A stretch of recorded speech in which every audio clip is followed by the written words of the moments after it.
me, yeah? 12, 14 plays, number 28, 15 plays. Oh, good. Well, I'm not in the first one. Stop. Heavy though, isn't it? It's not nice, is it? Well, no, it feels... Even for a yeah, it's obviously strange feeling. I'm trying to get the hip pop. Because it's, when you initially lift it, there's that, like, secondary weight shift. I'm trying to figure out how to just... I'm in 5, it's pop. I'm in 5. Pop right off each other. Good. Oh, really? Right near the front? No! Yeah. 5 meters in, I don't think it'll matter by the end of this competition. I don't think so either, but I just wanted to make sure.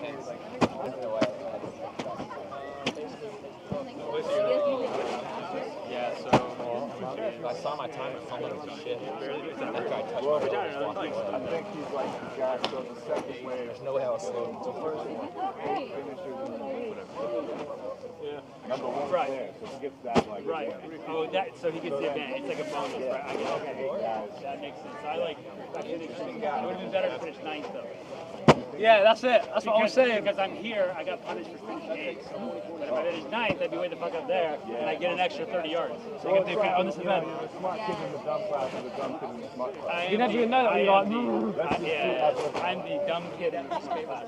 So we've only got to run an extra 20 meters. It's all good. It's all good. What's that? What's that? 20 meters? 15 meters? It's beautiful. Yeah, I'm thankful. Yeah. You guys thankful.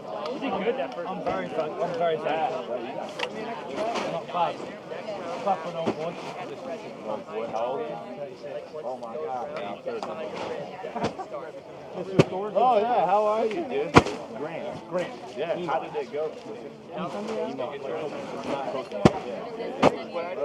How did mine go? Yeah. Let's just say when they said the first 2 rounds, you're like, Oh, me neither. Really? Yeah, not at all. no way. Wait, so we're kind of like brothers. Yeah, exactly. And you know what? I'm sure. Look at the size right now. You guys had the exact... Oh, you remembered it. Yeah, Okay, because I did it. Yeah. And then you didn't see it, and I was like, I sure did. I was in a place, dude. but you still were like aware after the fact? Oh yeah. I tried to say, oh, my bad. As I passed. Oh, that's you were probably also in the zone, dude. You know? I was trying to do it, but I was like, encouragement. I'm like, let's go, dude. And then, how did the go? Heavy. I don't have a choice. I was like, training would have been a good idea. I swear, I was like, there's no way I'm going to finish 2,000. Just don't stop. But then 5,000 on 100. Yeah. Then you gotta. You gave your second win? Yeah, exactly. Yeah. It's a bad way to start the morning, putting 50 pounds on and just trying to run 2 miles. Yeah. You know, I feel good. You're not going to just drop it. You're not going to get in this position again. I'm running like just 95. I'm running with that cap on. I weigh 240. So I feel good on my shoulders. I'm feeling fatigue, but I feel the legs.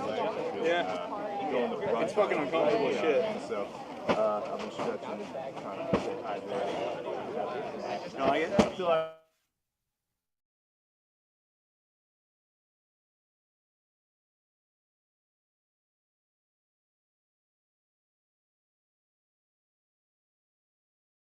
My name's Austin Alexander. I'm the guy who loves to inspire people through fitness. Come on, pull, 2, 1, go. Come on, Parker. Can you do push-ups? When I was getting out of the Navy, I kind of merged my passion for fitness and created the Battle Bunker. The Battle Bunker originally started as a non-obstacle course out in the middle of the desert. Before I knew it, the Battle Bunker started to take shape. We started to implement our own training styles, whether it's carrying dummies or whether it's using the sandbag or whether it's using the course. We put out workouts, we put out some cash prizes, and it's a lot of fun.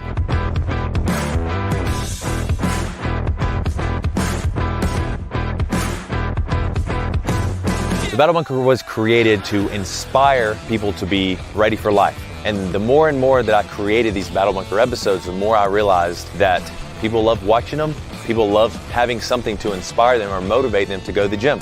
You get comments all the time, oh, I love this video, now I can do a pull-up. And I love being able to say that I helped people get well on their way to becoming the fittest version of themselves. Now, at this competition, we're here to prove ourselves. There's a lot of beginners out there and it's hard for them to get inspired. At the Battle Bunker, we want to be the ones that inspire people to get out and become fit.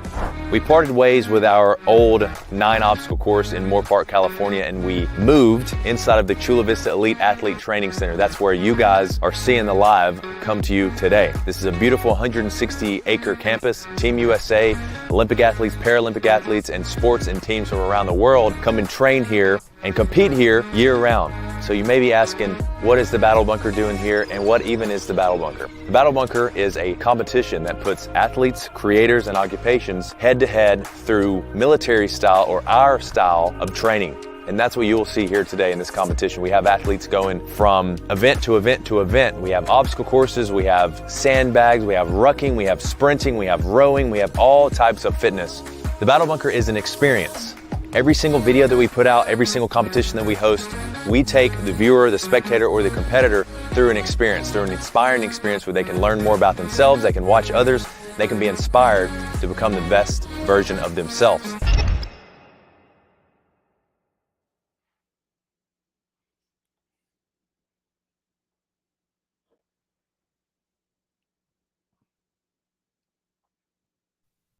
And we're back.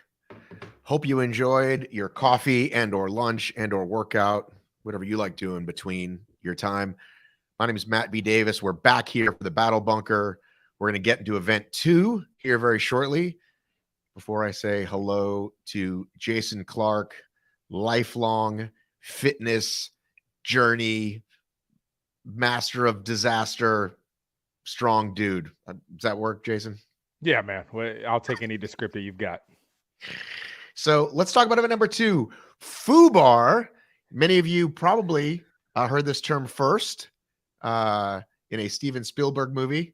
It means what blanked up beyond all repair, as in this situation is FUBAR, man. So let's talk about this event, brother. Yeah, man. You know, I switch gears, right? We just got done with a decent amount of just showing the aerobic capability of these athletes, and now we're going to switch it up and take a measure of strength. Excited to see how this plays out. Yeah, I think we're going to go to Austin here shortly. Let's go ahead and get a look at this bad boy. I think looks like some spectators are filling out. Look at this gorgeous Chula Vista Athlete Training Center. This is where Olympians train. And from my understanding, I think Austin's going to talk a little bit about it, maybe now, maybe later, about how they're working with this place to make it a fitness center for, you know, new sports, CrossFit, OCR, these things that didn't exist in our parents' age. Yeah, no, I mean, I don't think you could ask for a better home, as we kind of saw early this morning with the drone shots. I mean, just what a playground, right? To just come out and do lots and lots of things on.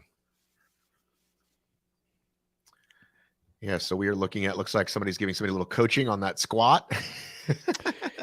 Yeah, you know, it's, you know, kind of picking it up where we left off on that last live stream. You know, movement patterns matter, but when it comes to what the actual transfer of that movement pattern is where this is really wide open. You know, typically these athletes have often trained a barbell for a clean or a front squat, and now the resource has changed. It's a sandbag, but the front squat doesn't change. It's still a front squat. So that was Isaiah Vidal coming through the screen here. Isaiah Vidal has been in this game 10 years and is only 29. So 19 years old, I met him at a Spartan event or maybe World's Toughest Mudder. And he's just been living this stuff ever since. He was, I guess, one of the first guys kind of to be like Hunter, to like this, like to be like big is okay. Yeah. I can still win. He did really well in the Stadium Series, which is before DECA, the shortest thing Spartan had, right? 5K distance, but now instead of barbed wire, you've got some slam balls, you've got some running up and down a lot of stairs, and he just crushed that in the early days. So we are going to cut over to Max and Austin. Sorry, we're going to cut over to Austin and Miranda. Let's do it.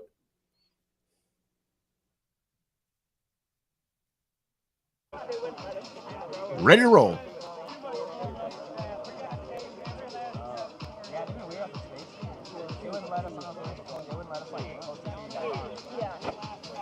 What's up, guys? Miranda here, and we are here for our second event out on the field at the Chula Vista Elite Training Center. The sun is up. It is warmed up out here. Our athletes are also warming up beside me, and we are so excited to get started with our second event, FUBAR. If you could use your best inferring to guess what that stands for, I'll let you do that on your own. I am here with Austin Alexander, the host of the Battle Bunker's very first flagship competition. Austin, how are you feeling after getting the day started? We've had one event under our belts. These athletes are excited. The music is going. The vendors are ready. How are you feeling today? So far, is it okay if I just steal the mic from you? So far, I see smiles on everyone's faces. It's very stressful running an event. I'm constantly worried about everything, you know, the volunteers, the staffing, the media, the live crew, the judges, the athletes. But we have a great crowd out here. A lot of athletes showed up from around the world. We have Croatia, Denmark, and I know you probably mentioned this in the first live stream, but super thankful for everybody. Everybody has been super, super supportive. We are doing the best that we can. I would say we are at max capacity with what we're doing. We probably overshot by a lot, but like I said, we have so many volunteers and spectators that have come out to support, and you that have come out from Texas to support. And it's kind of emotional for me because when I first built Battle Bunker, it was just a small 9-obstacle course in the middle of the desert. I was just going to produce videos. And sorry, I heard Hunter counting down. That's our race director, by the way. I'm sure you've seen him. But this started out as a 9-obstacle course out in Moore Park, California. And as we produced these episodes, it grew. And on this channel, the YouTube channel, the Facebook page, you guys have tuned in and supported. And this year, we actually built our new course inside of the Chula Vista Elite Athlete Training Center. And now that this is our first event, it's very overwhelming for me just because so much support from everybody. And actually, speaking of support, I want to bring in my good friend, Zach. Come here, Zach. A lot of you guys will notice this guy. He's at Veteran with Sign on Instagram. A lot of the things that we do at Battle Bunker, whole reason Battle Bunker was started was to inspire people and improve mental health through fitness. And this guy's a big promoter of mental health. He's a mental health advocate. I'll let you explain what you do. Thank you so much, Austin. I'm really excited to be here. I could not be more proud of you. This is absolutely incredible. I was able to bully Austin into a friendship. He's just a few years ago, and to see what he's built, it's nothing short of amazing. We're in the Olympic Training Center, and the idea he had of doing fitness, bringing people together, camaraderie, and pushing beyond what they do possible is truly incredible, right? The hardest thing about being in the military is when you get out, there's not a lot of people that you know. So I'm thankful to have people like Austin who are supporting each other, building the community, and it's a rising tide that lifts. Like this is wild, right? Forget.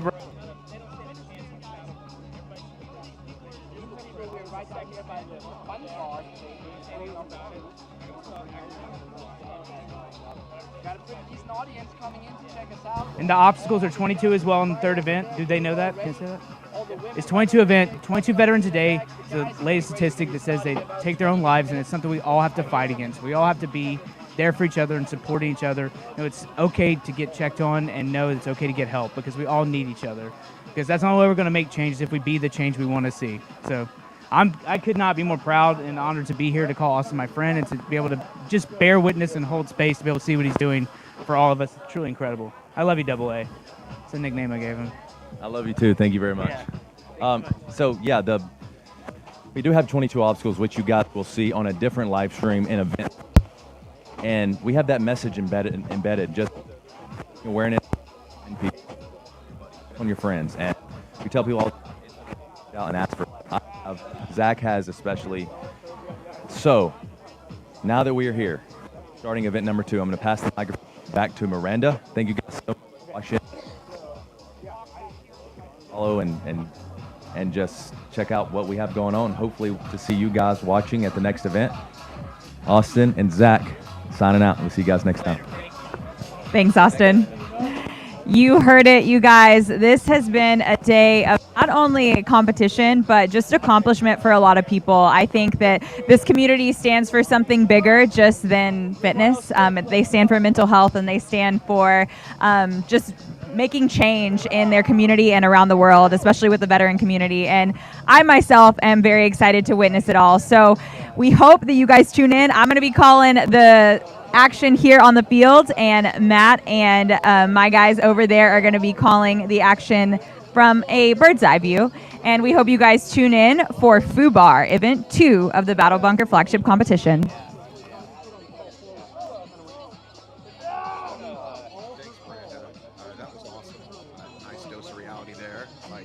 Frustrated about leaderboard issues or technical glitches, and it's like, hey man, like, let's take care of each other, let's put on fun, cool events, right?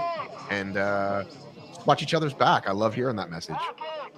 Yeah, man, absolutely great. Great to hear him speak about the mental health aspect a lot more too.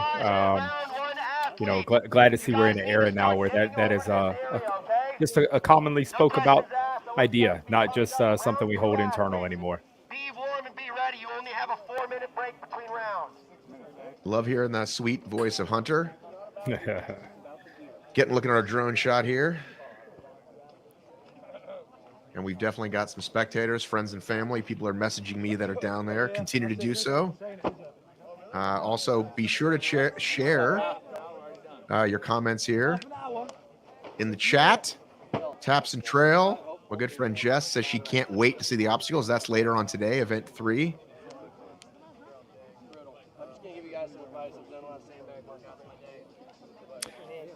Matt, do you know, I'm trying to bring it to my, do you know what the weight of these sandbags is that we're getting ready to come into? They are, that's such a good question, and we should know that, or I should know that at the top of my head, and I don't. I'm quickly looking. The down, I think it changed. I want to say, is it 70 for the men? I apologize that we don't know this. See if we can get our folks on the ground to tell us. I'm going to send them a quick note.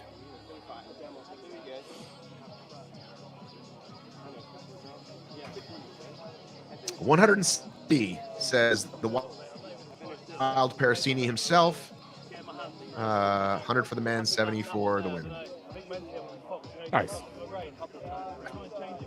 It's a lot of weight, dude. Yeah, and to remember that you're throwing around 100 pounds of odd weight. It is not going to stay in the same place. It is sand. So depending on how you pick that bag up and shift it left and right may shift the sand. And you may no longer have a great even disparity of weight across that bag. So that could be interesting to see if that comes into play.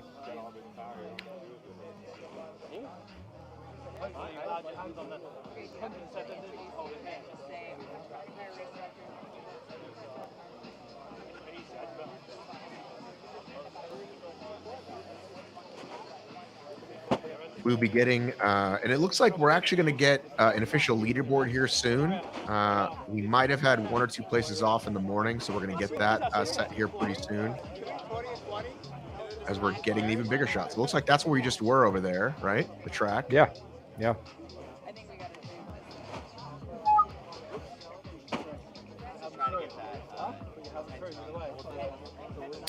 Definitely does not lack in beauty.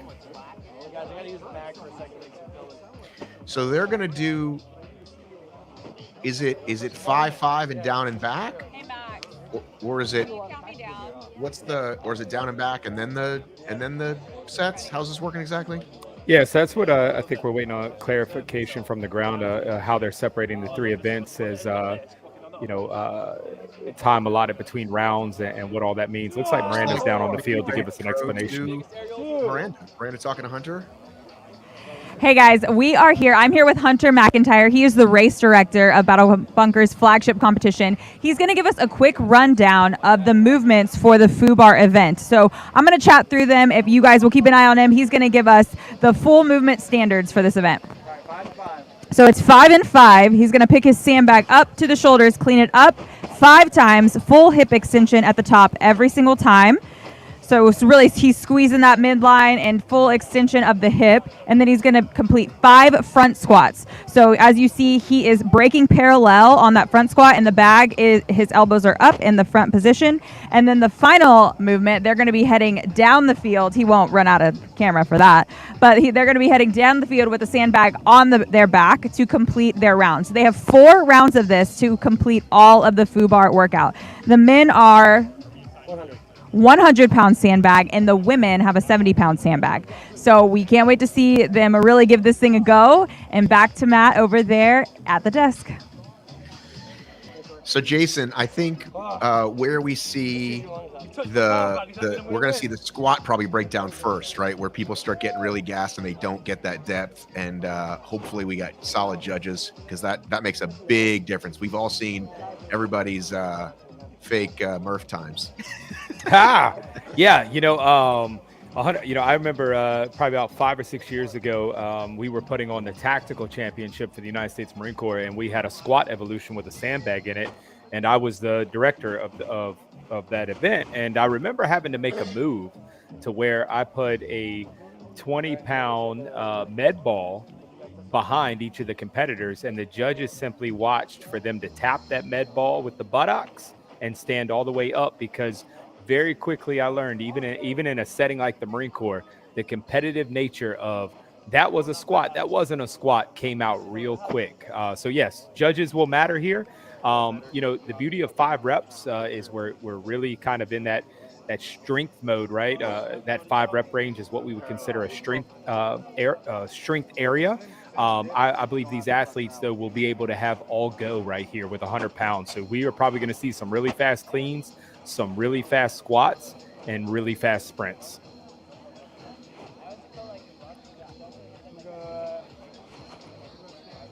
We'll keep this on the bottom here so people can see what it is in case they jump on. Hey, what's this workout, guys? Sun is out, a little chilly this morning, but not anymore. All the sweatshirts and hoodies are gone. Getting ready to sweat. 10:22, so we got 8 minutes. Welcome Alex in from Romania. We appreciate it. Who you rooting for, Alex? Who's on 7? Any of you 2 on 7? Matt, that is the beauty of fitness, right? And the beauty of sport is it unites us together as a big world. And them being there at the athlete training center for the U.S. Olympic teams, it's cool to see. But I love it, man. When people are tuning in from Romania to watch an event going across on California, right? Like fitness is a uniter, and I think that's something that we can always get behind. That's for sure.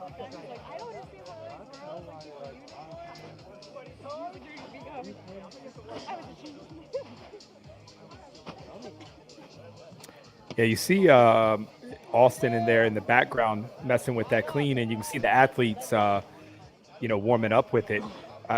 The technique here will be interesting. I think a lot of these athletes will be able to pretty much kind of man or woman handle these weights, and I think that clean is going to be more of a slap the ground and get back up by any means necessary. Looks like the judges are getting ready to go here. They're giving them maybe some final things. What did you do with your morning break, sir? Oh, any kid duty? No, actually, so man, we run a very, I guess you could say, entrepreneur heavy family. So my wife is about 4 hours away shooting a big wedding right now. My mother-in-law came and grabbed my kids and took them all to a fall festival. I went for a walk and took a call with a dear buddy of mine, then came back in and did a little 20 minutes in my gym here at the house to stay warm. Well, I moved to the gorgeous studio, as you can see. We're now in the nice studio. Yeah. And I had some coffee and talked to some great folks here in Atlanta. Where are you again? Virginia, South Carolina? No, I'm in Hilton Head area, Beaufort, South Carolina. So we're very close, buddy. Yeah, we are, man. Out here on the coast. Oh, just walk right in front of the cam, bro. No way. No sweat. Sandbag's gonna be in the way when we're on the outside. Did you know? I meant to ask you, how far do you go back with Austin? Austin and I have coexisted on some of the manufacturing of equipment from BeaverFit North America. So, for instance, what he travels around with his battle bus, that pull-up bar and squat rack apparatus, that is something we manufacture. So that is ours. We tied in. We also collabed at the Go Ruck Games when he did all of the big shoot out there on one of our trailers, capturing people competing out there. So him and I go, kind of back, I guess you could say, not too far, but far enough that we were united by fitness, along with kind of like Michael Eckert and Demi Bagby and all that crew. It was just fitness that kind of united us all. All right, getting excited here. I think we're ready to start some stuff. I think we're ready to move some weight. There we go. Congrats, man. Just look good for the gram though, didn't I? Yeah, you look beautiful. That must be Farron. That must be our English guy. Baby.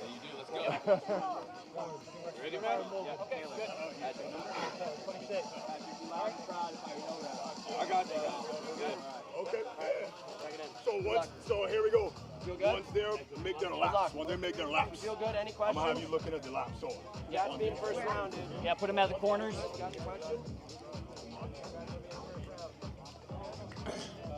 Sounds like they got some good pump up music going out there. A night out in the club. You know, it's funny. You talked about pace, Yeah. and if I put music on, I will start like essentially dancing. So it can really mess me up. That's why I'm more of a podcast guy. Just kind of zone out. Yeah. You know what I mean?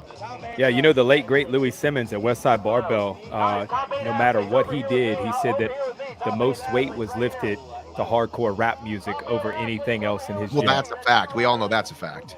But in terms of running, you know, you get that rhythm down and like, I'm going to start yeah. singing lyrics and running and pace to the lyrics instead of the beat. Yeah, I do love a good podcast, and I'll tell you, sometimes for checks and balance, I still use the old school metronome just to check pace count. Nice. Well, if you need a good podcast to listen to and you want to learn more about obstacle racing and hybrid fitness, Obstacle Racing Media, we do episodes twice weekly. Go check them out. Obstacle Racing Media. Go follow us on Instagram and YouTube and the podcasting things. You got a book or something you want to promote? Oh, you asking me that question, Matt? Yes, sir. So actually, I'm gonna show you what I'm reading right now. It's right beside me. Hold on 1 second.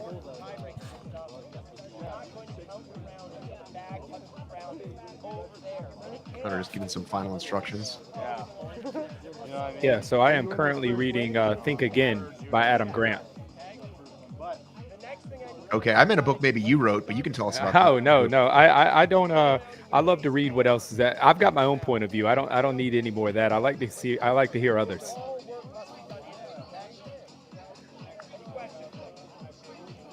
There's Isaiah with the multicolor. Made that easy for us, so we would have spot him. He is a strong man. Look for Isaiah to do well in this event. Look for Kent to do really well in this event. Look for Jarrett Newby to do really well in this event. Yeah, you feeling a very High Rocks feel right here? I'm feeling just a very muscles bro thing going well here because the run's super short. Yeah, 4 rounds makes it interesting, but again, I think this is all go right here. All gas, no brakes, baby. That's it. The last one, yes. You guys understand the last round. 60 seconds. Monica with a somewhat creepy avatar says they got guns. Oh, thank you. I appreciate that. Monica, I don't think she's talking about us. Oh. All right, here we go. Master Clock, you ready? Master Clock.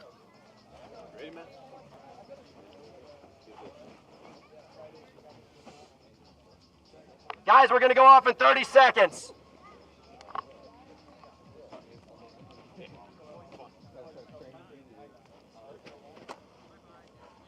First round, getting ready to go. Athletes at the ready. 10, 9, 8, 7, 6, 5, Those are much 4, seconds, but 3, okay. 2, 1. All right, so tell me what you're seeing here. Yeah, so kind of like we talked about, you're seeing a lot of different just kind of form breakdown because the weight's not that heavy. So now they're moving right into the front squat, quick transition. You can see some of those that have gotten some legs burnt already, grimacing on the face coming through it. And here we go. Different technique on the carry is what I'm very most interested in. 2-arm carry, single arm carry, what's it going to be? All right, so I saw Kent get off quick. Yep, right down to the other end. That was somebody can let me know who's in the really glowy green shorts. That should be really obvious. Or was that Kent? I definitely saw the him. So that looks like, so that's my man Isaiah, I think, already on his way back. Yeah, big separation by 2 rounds already. See if we get a little bit closer. Yeah, that's him. That's him. As I said, this looks like his event. Already into a second round. Are we going down and back 5 times? So down and back should be it should be down, I believe, is 1 round, back is 2, down is 3, back is 4. Okay, I think I saw maybe VJ FAR screen, but right now we got a camera on our leader, and I do not see someone in the next camera. No, he is in a class of his own right now. But did he explode too soon? Is it possible this may come back and bite him? Yeah, definitely a much slower pace going down, but again. So hang on one second. This, I think that might have been Kent, and it looks like somebody might got hurt. Sorry, now we got a new cam. Yeah, so somebody was limping back. Did you see that? I did see that, yeah. All right. And is that him? Is that? No, because that's Green Shorts, who I think was. Somebody can tell me who Neon is. We're about to figure out as this is the finish line coming up, because this would be him coming in.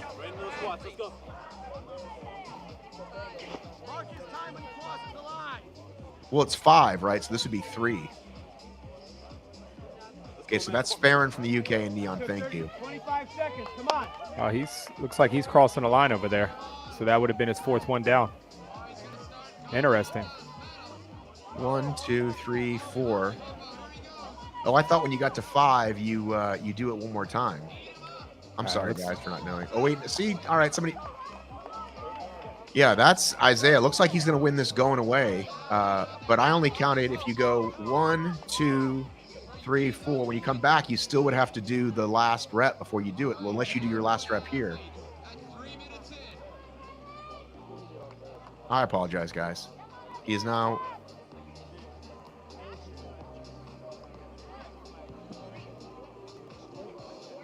So that is a complete lap all the way around the outside course.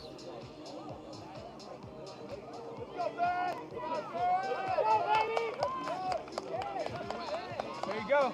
325 right now. 325. Is that Ryan Kent behind him? That is definitely Ryan Kent behind him and closing. Yeah, real fast. Love it. Love to see it. Oh, he's catching him. Oh, he is. Woo. Look at that. Look at that. But now he woke him up. He woke him up.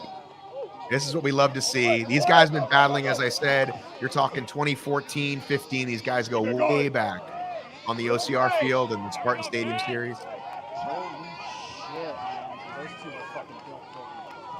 Yeah, he picked up a lot of pace right there on the lap.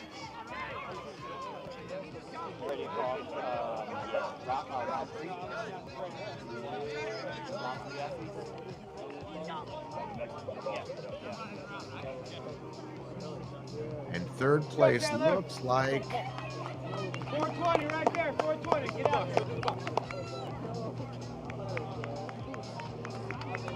Yeah, his pace slowed down a lot from when he was in the lead. Here you go, 1-8. Is he going on 4? Good. Go straight to the gate. there's VJ. Yeah. Like I said, VJ flat out the fastest guy here, but not the strongest. And he finished 4th or 5th in that first event. We'll see how he does in this one. So is Kent lapping, folks? Yes. Kent is now lapping, folks. This really is. 1 minute left. 1 minute left. Keep going, bro. Keep pushing. Come on, Farron. Okay, so here's what Parasini just said to me. They got rid of the time cat, and the workout is 4 rounds, then run on the outside for the remaining time. So as far as you get is how it works. Wow. So that's what I think these little cones on the ground are. That's what they're going to measure by. Whatever you're closest to is your final standing. I heard them talking about the cones early. So did he just lap Neon Shorts, who was in second earlier? Yeah, he did lap Neon. So Ryan Kent is your current 30 seconds. top time. He and Hunter have gone back and forth over who's being the High Rocks champ. He is putting on a clinic, as they say, JT. He is, man. He has 100% is living out all gas, no brakes right now. Inside that cone, let's move. Now this green shoes that are coming, I'm trying to figure out, is this second place or is this wow. So that's Rylan in the blue in the crop top, if that's Rylan in second. That was definitely Kent. Olivia, we don't know who's hurt. Let's see if we can find out very soon. Somebody just said disgusting. Yeah, you can see the impact on the athletes right there.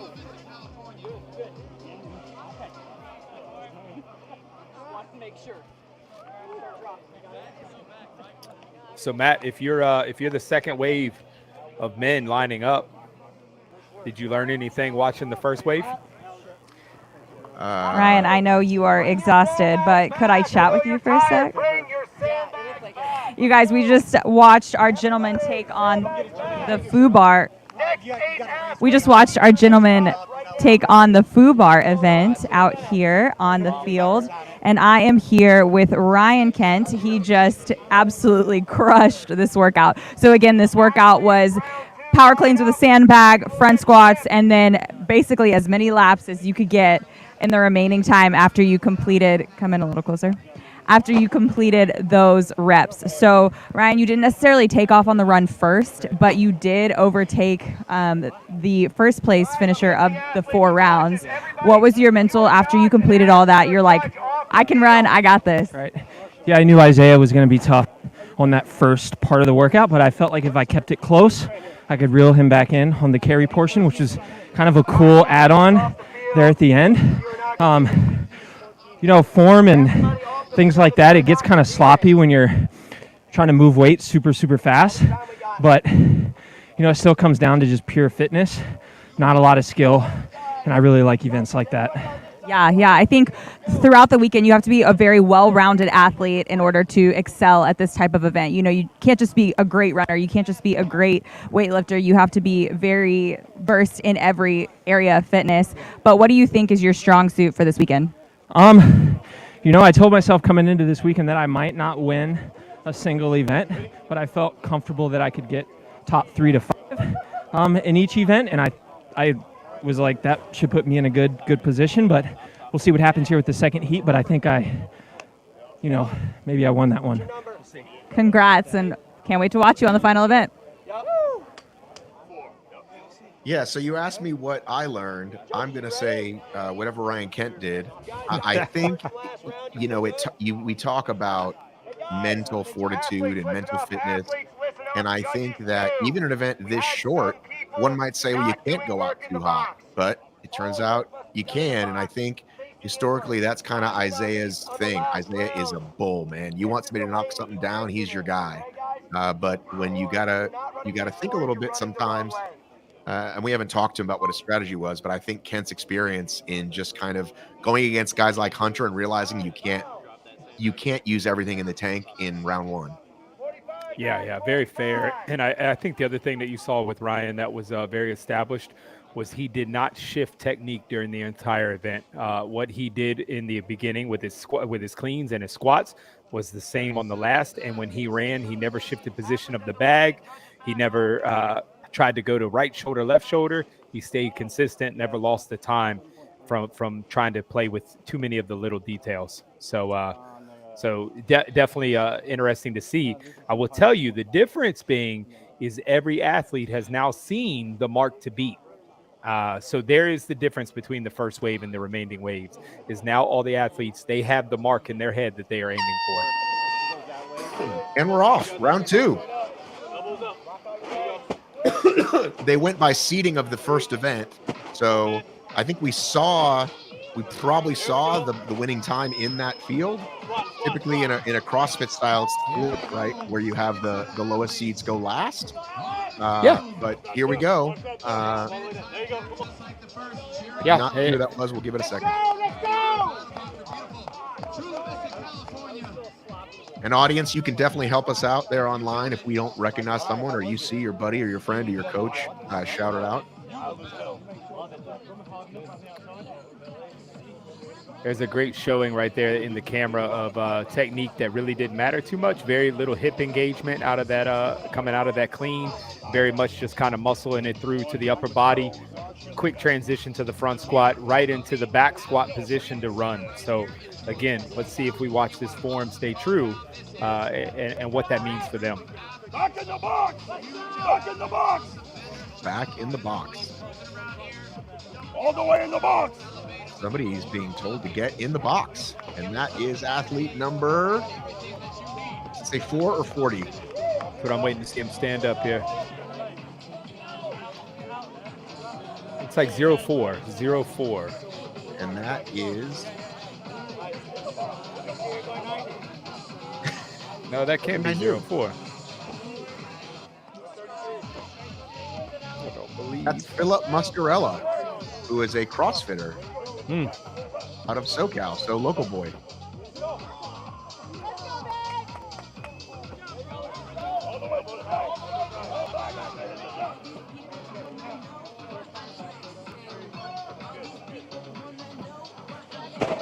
You can see that sandbag down there with the competitor running to the right. Definitely looks like it's taking a little different shape on him too. Let's go, send it. All you, let's go.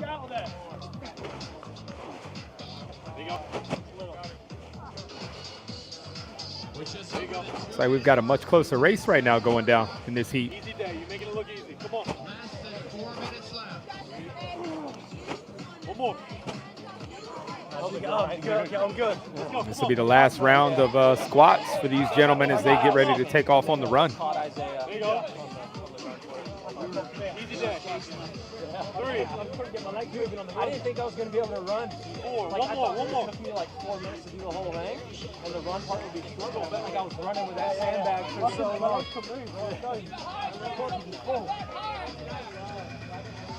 All right, let's get him through the chute. Turn and burn, turn and burn. Let's go, run. We got this. Yeah, so Right!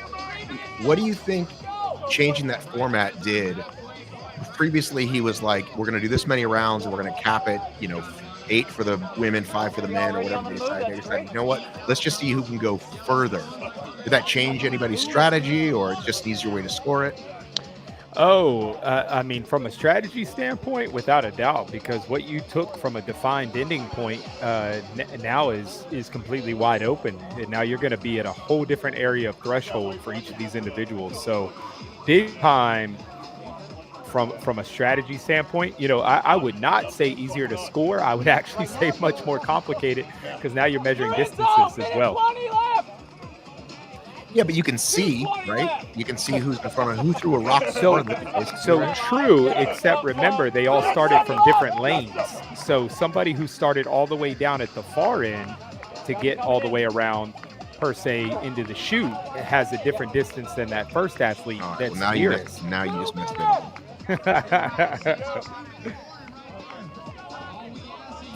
And I would say that is the part where you're seeing the judges move with these athletes right now. That is exactly why. Keep going. Keep going. Don't stop. Don't stop. Keep going. Don't stop. Keep going. Do not stop. Keep going. So that was Alex Baker, number 16.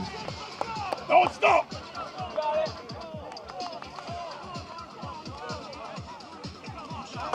Yeah, we got a good race right here going. Run faster. Keep going. Make sure you match that time. Yeah. Make sure you mark that time. Somebody's coaching him up. Yeah. Definitely keeping them aligned out there. That's for sure. Boy's trucking. Yeah. That boy's trucking. That boy's moving. Come on. Well, next time we got to have the numbers in the front. 15 seconds to hurt, he said. Good. Good job, Johnny. Good job, Johnny. Don't stop. Don't Good stop. push right here. Good push. Catch him. Catch him. Catch him. Catch him. 45 seconds, he said. Catch him. This is where you know internal, when they hear that time, man, they are putting it all out on the line right now.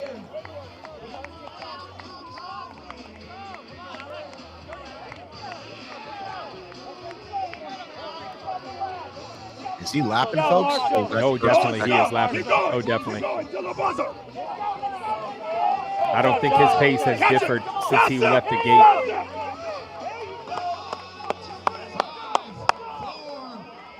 Yeah, he's just lapping the field. Here we go. And this person's walking with their bag, which they're not supposed to do. They're supposed to drop it. So Jack says maybe that was Cole in the lead. Jack, we'll find out here in a second. We're going to give them a minute to catch their breath. And who did the top three in this round? We had, in the first round, we had Kent, Rylan, Isaiah, 1, 2, 3, if I'm remembering correctly. Isaiah came out of everything, came into the run first, but then was caught. Yeah. Let him breathe for a second, and then I'll grab him. Yeah, definitely a big energy expenditure right here. That moving it to the 8-minute time cap, I really think is a game changer.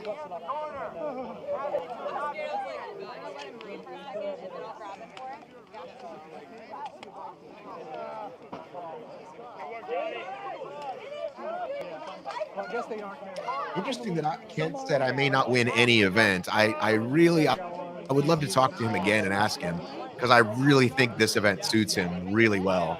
I mean, he could have just as easily won that first one, but I would think that this one's really his wheelhouse. Maybe he just thought Isaiah would be too strong for him. I don't know.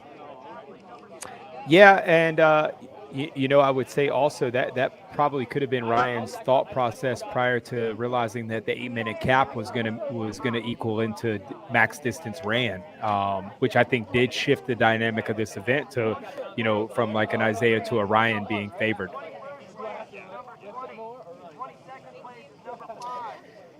Yeah, and again, Kent's been going, Hunter used to be really unbeatable. I can tell you. So TMX, as I said, they did in 17 and 18. And that event had Chandler Smith, Pat Vellner, Jacob Hepner. And I was talking to them about Hunter, and they said, Hunter's going to dominate this event. And I said, why not you guys? They said, because no one has an engine like Hunter. I said, you guys don't? He's like, no, this is not how we train. We can't do something and then go drop a 5-minute mile. Hunter can. So Hunter used to be the only guy that could do this type of event, right? And now a guy like Kent it's like chasing Tiger Woods or chasing the Bulls. Like, you eventually learn how to win, and then you beat him. And I think that's why this event's really suited to him. He's been battling the best. He's shown he can do it. So that's why strong favorite to do well in this thing. Yeah, and of course I think Hunter was ushering in this new era of visual athlete, right? Like they really are the picture of strength and endurance, or strength and conditioning, as we like to say. An incredible big engine with incredible strength, and I think so. Yes, he caused a lot of people to chase him and become something a little different per se. Yeah, I just wasn't. To me, CrossFitters, oh, here we go. We're going to Miranda right now. Let's hear from Miranda. What's up, guys? We just finished our second heat of the men on the FUBAR event. An unofficial top 3 was Philip Muscalera, Marshall Couples, and then standing with me is Mr. Alex. How do you pronounce your last name? Baker. Okay, just wanted to get it right. So this workout, again, was 4 rounds of a sandbag movement, and then they took off to get as many meters as they possibly could around the track. Alex, what was your just approach going into this event? Yeah, super fun workout. The approach was just trying to stay consistent on the cleans and the front squats. And then the transitions, as soon as you jump the bag, try to pick it back up right away and keep moving. So that was the strategy. Awesome. Well, yeah, it was not only you had to have endurance on the front end, but on the back end too, because like Alex proved, although he didn't take off first on the run, he did pass Philip Muscalera on the run around the meters. So like I said, it's a mental game on this workout. You have to be in it on the front end and the back end. Congratulations, Alex, on that performance. Appreciate it. All right. The beautiful neck and traps of Baker. Yeah, and I think he said something very important, right, that we talked about during watching the athletes was the consistency. As he said, it is every bit of consistency through the form, through the way they're grabbing the bag, not losing transition time. It all matters. And beautiful way for him to explain that in his strategy.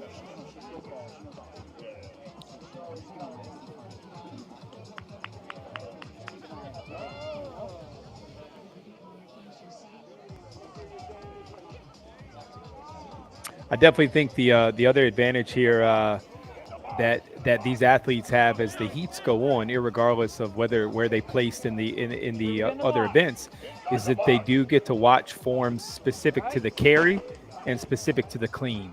They're watching how many guys are just simply picking the bag up and muscling it, and how many are using technique, and which way they're carrying that bag. I think definitely gives the other levels of an advantage, but can you put it into practice and into actionable items? We'll see. Can you hear that train? Train behind me. I don't know if you can hear that. To the deck every time, elbows high. Doing great. Elbows high. There you go.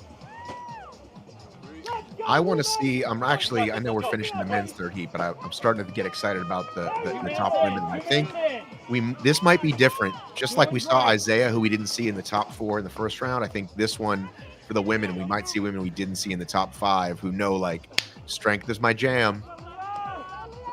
Yeah, putting that 8-minute time cap in it, I'm sitting on that, right? Like that is a game changer. And I think even somebody like Ida, who, in her interview said, the idea that it was a great time, it was a short amount of time to really suffer.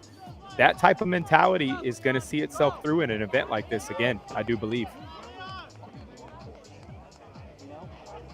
And you can see right here the changing of technique through fatigue, i.e. not keeping the hands on the sandbag during the entire time, putting it down to rest for a minute. And again, not taking anything from these athletes, but it gives us a picture of what it is to move that 100-pound sandbag through all of these repetitions for the entire length of this event. So the crop top was Leon. So Ida and Leon are both from Denmark. They travel a lot together. They're amazing Danish OCR athletes. They come over here, are sponsored athletes. They get to come over here to do a lot of events, and he's one of those little guys that this event is definitely going to hurt him, and he hopes he can make up because he'll be one of the fastest on the O course. We got a runner. We got a runner. We got a runner. Did you train that guy, JC? Haha, no, I actually just texted Michael Eckert who that was, because his voice and the way he's projecting it, I have a feeling he was a drill instructor or some sort of billet, because yes, it was touching me near and dear to my heart there for a minute.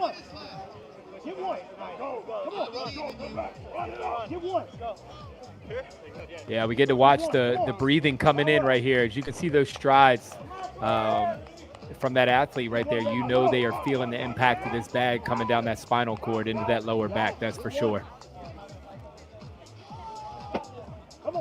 Oh, we all know that face. We know that face. You got it. Let's go. You got it, baby. Come on. Let's do a rep in there. Yes, and up. Come on.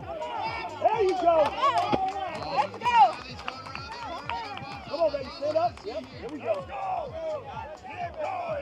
Nice job by the judges here, kind of staying with the athlete and, the words of encouragement there, keeping them pushing. It's good to see. Like I said, that's what I need. Those words of affirmation. You can do it. It's the best thing I can hear. Yeah, you got this. yeah. You can do it. Get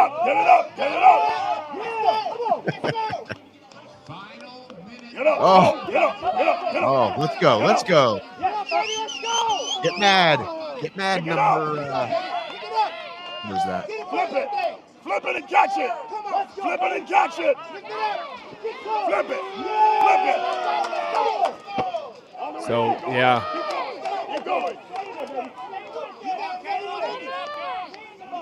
Are these guys running in slow motion, or is this the feed? Pick it up. Yeah. Curious. That, That's just me busting balls. These guys are crushing it. that face though is the same. Still going. Still going. Right. Please blow that whistle. Please blow that whistle. Please blow that horn. That's what that face says.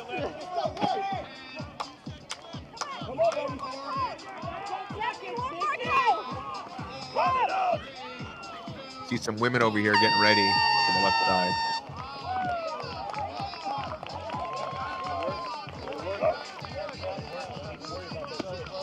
Nice job. So that was everybody on the men's side. 32 athletes. So 32. That was 3 heats, right? Right. So 3 11, 2 11s and a 12. I don't know. I was told there'd be no math, Jason. Yeah, you would have 2 11s and a 10 if it was all 2 11s and a 10. See? No, wait. We have 32. Unless we dropped one.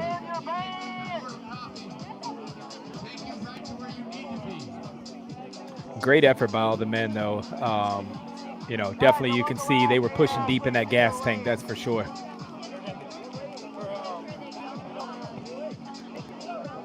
And we'll go to we will go to Miranda here shortly, and then we'll hopefully find out. Yeah, hopefully we can see how everybody's looking. That's the only downfall of having multiple level heats, right? You don't get to know who exactly is in first place right away. Well, next year we'll get some giant sponsor, and we'll have big timing, big giant board for everybody. Yeah, well, you know, I think that as the sports side of fitness is continuing to grow, there's room for it all. All right, let's go to our gal, Miranda. And that is a wrap on another heat of our men athletes here out on the field for the FUBAR event. And an unofficial third to first, we have Caleb Yates coming in third, Christopher Von Hoff in an unofficial second, and then first standing with me right now is Thaddeus Segura. This event, again, sandbag cleans, front squats, a run, and then as many meters as you can in that remaining 6-minute time cap. Thaddeus, how do you feel after that event? Surprisingly good, actually, yeah. Was really looking forward to this one. It's nice and heavy, and I'm a bigger guy, so was really looking forward to this, kind of level the playing field and try to catch up a little bit. Yeah, I think we all have our strong suits in terms of fitness and what we feel really confident in and what we necessarily don't. But how does that change your game plan throughout the day so that you can just stay well-rounded through everything? Yeah, I was going to go hard on the row and go hard here, and everything else is going to do my best. So stuck to my plan so far and looking forward to the rest of the day. Well, I hope your approach works with obstacle course. I can't wait to watch you, and congrats. Awesome, thank you so much.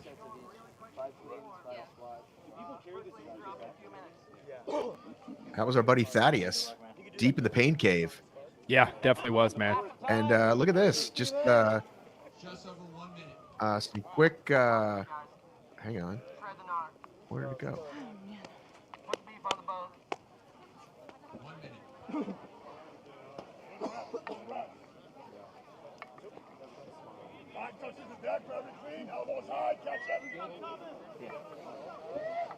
Look at this. Just learned about Thaddeus. He lives in San Francisco, and he has 3 amazing cats. Nice. Data scientist. Do you think they know that? Do you think that the data science nerds know that he's a beast? Who is he a data scientist for? Does it say? Let's find out. Well, he's got his master's at Berkeley, so it says he works for Walmart, working on next generation stores, degree in economics, philosophy, and an MBA. Very nice. Very nice. Why were you so curious? Just from the data science world and being, you know, in events like this, was he working for the U.S. military somewhere? All right, so clearly I'm bad at math because we are still looking at men. Yeah, I think they broke it down to 4 even heats of 8 is what it looks like. Well, they didn't ask me. I would have gone 11, 11, 12. Maybe they don't have 12 lanes. Yeah, fair. There's more math for everybody. You got the individual in first place, which is the first time I've seen anybody lead with that technique over a single shoulder carry. So that was interesting.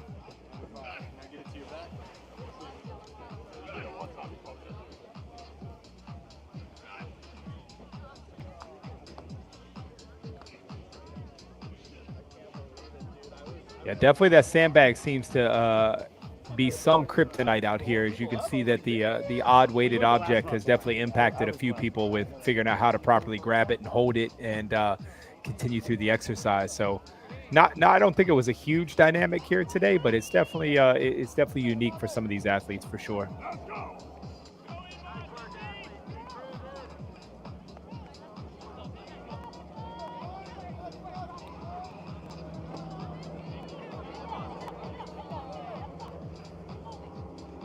Nice shot right here to watch. See what kind of technique we got. Hip drive underneath. Good elbow up.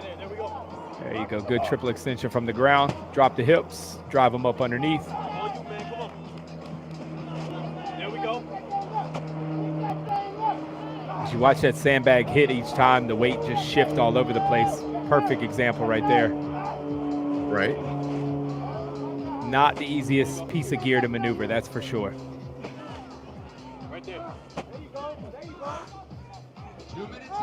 Still going with a single shoulder carry. Said not running this time.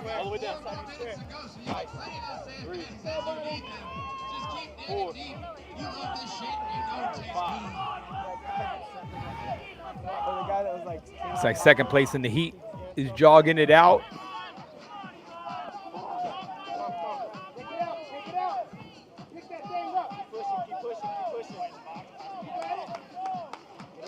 Now this right here is where I think a lot of transition time was made, is we're going to watch him drop the bag and then have to reestablish, where a lot of the athletes we've seen simply just keep the bag in their hands and roll the whole time. Definitely some difference in techniques out there. Your buddy is still giving it to him, man. Giving him the business. Yeah, he's not slacking. Get up, get up, get up. Nice, that's one. Oh, fuck, let's go.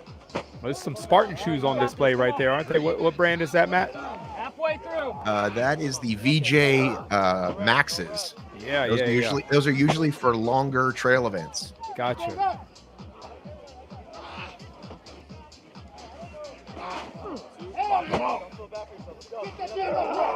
Just saw a failed clean right there.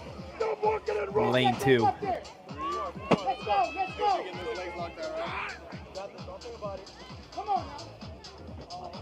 Run! Push it up. There you go. That thing ain't got nothing on it. One more. Let's go. You got one left. Get up. Nice. More, last one. Now, if you've got an event in the next one's not for a few hours, what are you going to do? Oh, I mean, in all fairness, right here, this is where, again, going back to kind of, a picture of what the CrossFit Games has given everybody, is when you've got these multiple layers of events with gaps in between, it is all about recovery. What are you doing to recover for the next event? And, so pushing hydration is going to be key.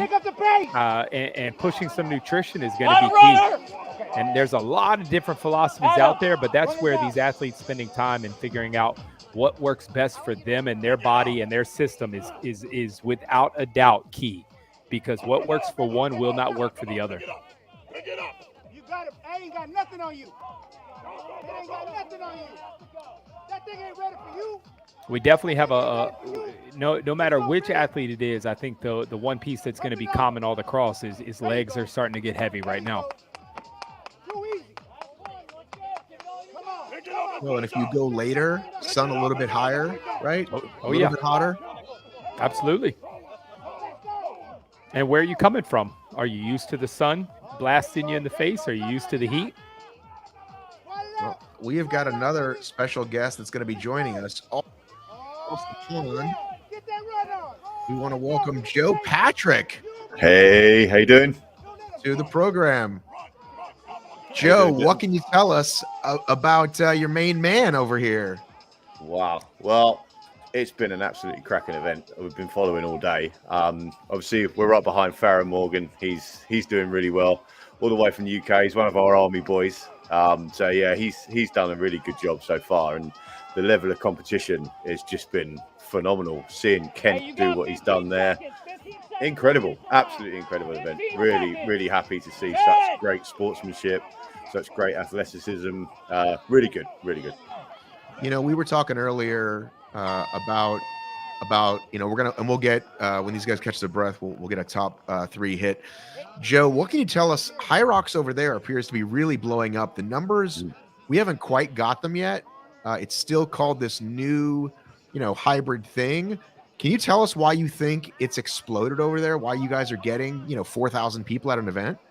Sure. I mean, I think for me, High Rocks it hit just about the right time. I mean, obviously the pandemic put a massive block on everything, but over here there wasn't really anything like that. Like this event that we're watching now, this spectacular Battle Bunker event, is just, we don't have things like this over in the UK. And although CrossFit is quite dominant over here, it's a complex thing to learn. You have to spend time, you have to practice these movements because they are complex lifts. And High Rocks, really, it was accessible to a lot of people with a very base level of fitness. And when we did the first Birmingham event, which I participated in, there was like 700 odd people, and I came back from Birmingham last weekend and there was 4,300 people. Wow. And it was absolutely insane. And I mean, UK High Rocks did a fantastic job of putting it on, as with everything and OCR related, which is my background as well. We're heavily reliant on the volunteers. But I think it's just exploded because it is just so accessible to everybody, and it's gained so much speed, so much momentum, and everybody over here just wants more. And they're getting it. We've got London coming up next month. There's a 2-day event now in London. There's Glasgow. It is really blown up because I think it is just that accessible. We're going to get a hit from Miranda here soon. Yeah, it's fascinating to watch. I'm very close with the folks over at UK OCR and UK HXR, and maybe part of me thinks maybe it's because it's a European company, it's a German company. But yeah, we just haven't quite seen. And DECA seems to be doing okay, but their numbers are far smaller.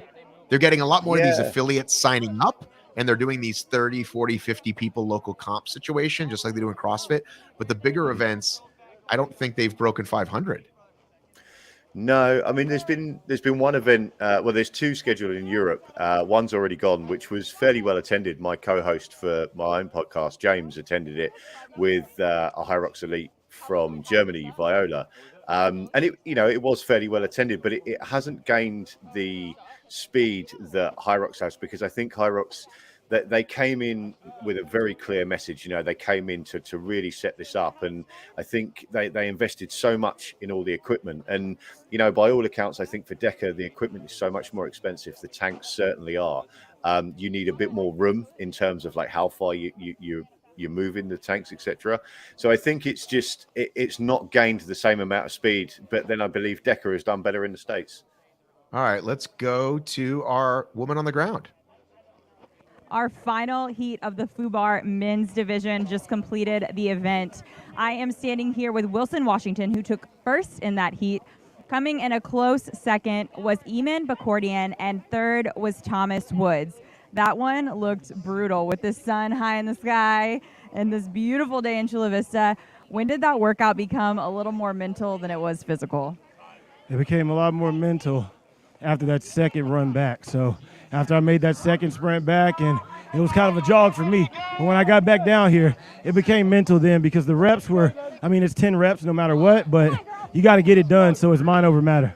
You know what I thought was interesting was you weren't necessarily the first athlete taking off after each round, but you completed the event, like you got farther than anybody because of your mental game. So congrats, that was an awesome accomplishment. It was awesome to watch you, and good luck the rest of this weekend.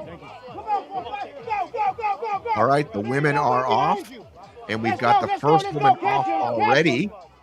We've got the first woman off already. and I'm not sure who that is yet. Somebody on the far right is flying, and there is somebody carrying it with one arm. What do you think about that technique, Joe?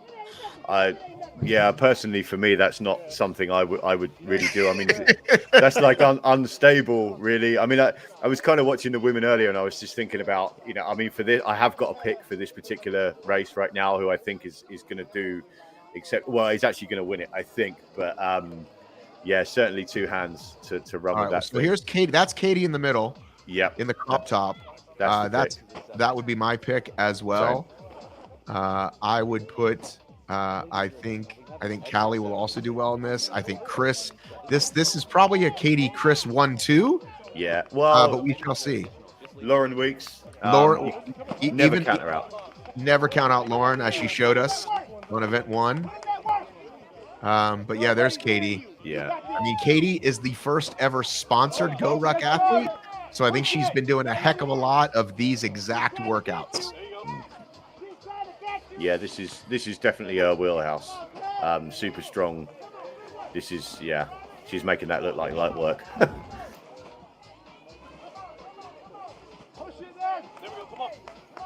Here we go. Come on. And yes, these were seeded from the first event. So these are the top seeded women. And we see Katie also going out, but we also saw Isaiah go out this fast, didn't we, Jason? Yeah, we sure did. A lot to be desired when you've got a in-cap time and that different, who's got the biggest tank will definitely expose itself. So would love to know who we got in second here.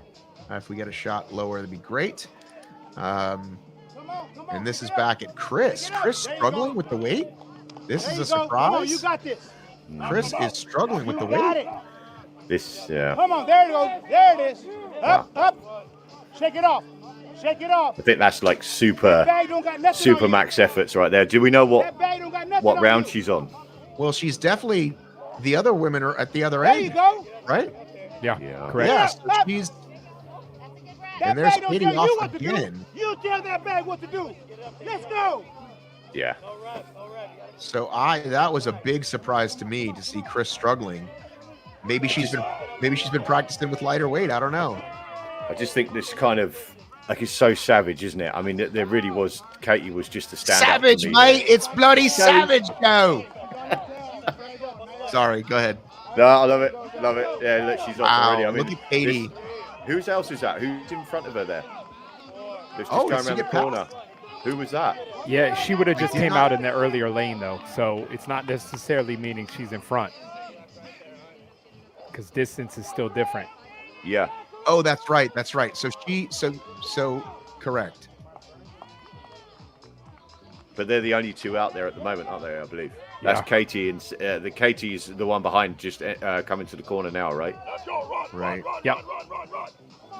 So again, similar to the first round of men, we saw Isaiah go out hard and heavy, and by the second-ish lap, he was passed. By the third lap, he was passed again. So this is coming right towards us. Don't move that camera. I would say Chris, but Chris was struggling. No, that's not Chris. Is that Kelly? Runners coming. Is that Kelly Sullivan? Could be Kelly. I'm not quite sure. It is not Kelly. No, I don't know who that is. Number 58. That is Julie. That is Jareen. My fault. Jareen Klingberg. My mistake. Jareen is a beast. Jareen Klingberg, multiple Savage podiums. I believe she's a Noob Sanity athlete. That's Jareen putting it down. Remember I said you're going to see women you didn't see in round one. And here we go. Here's Jareen. Yeah, that's distance. Event one, I mean. Yeah, and I think, to be fair, even from a body composition standpoint, right, it matters. You can tell she's strong in her legs. Her legs are strong, and she has not changed stride pattern either. She knows what she's doing right there. Yeah, that's dead. Yeah, she's right in that zone. There's no falter. She looks really stable. There's been no pace change at all, I don't think. Yeah, great pull coming off of that, off of the land right there. She's incorporating a lot of hamstrings right now, which is great. Quads are taking the front impact. I mean, she's got a beautiful stride working for herself right now. Yeah. 100%. I don't see Katie. Oh, she is separating herself by far. Yeah, absolutely. That's a Kent maneuver right there.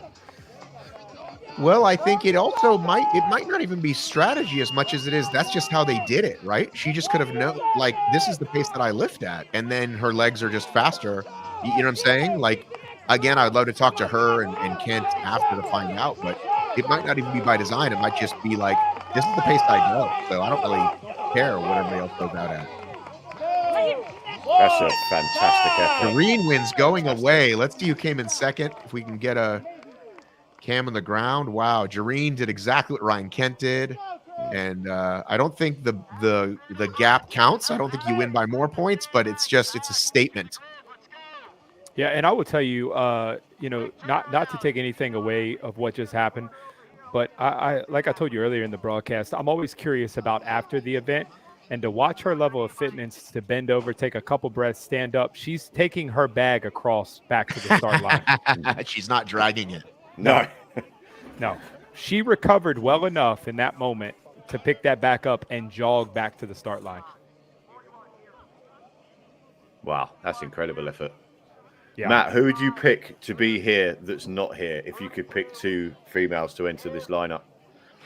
Well, somebody mentioned Rebecca Hammond earlier. Yeah. Rebecca was a comet who came into our sport for a couple years and then went off to go be a doctor. Yeah. Second in a huge North American Championship race in her second ever event. She came and won that Jacksonville Hildervat race.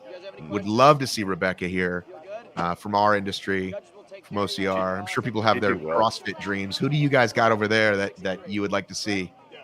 Rachel Waters, somebody just said. Oh yeah, Rachel. Rachel would do amazing here. Third at Go Rec Games. I got I picked 4 actually. I got Rebecca Hammond, Corinna Coffin, if she wasn't injured.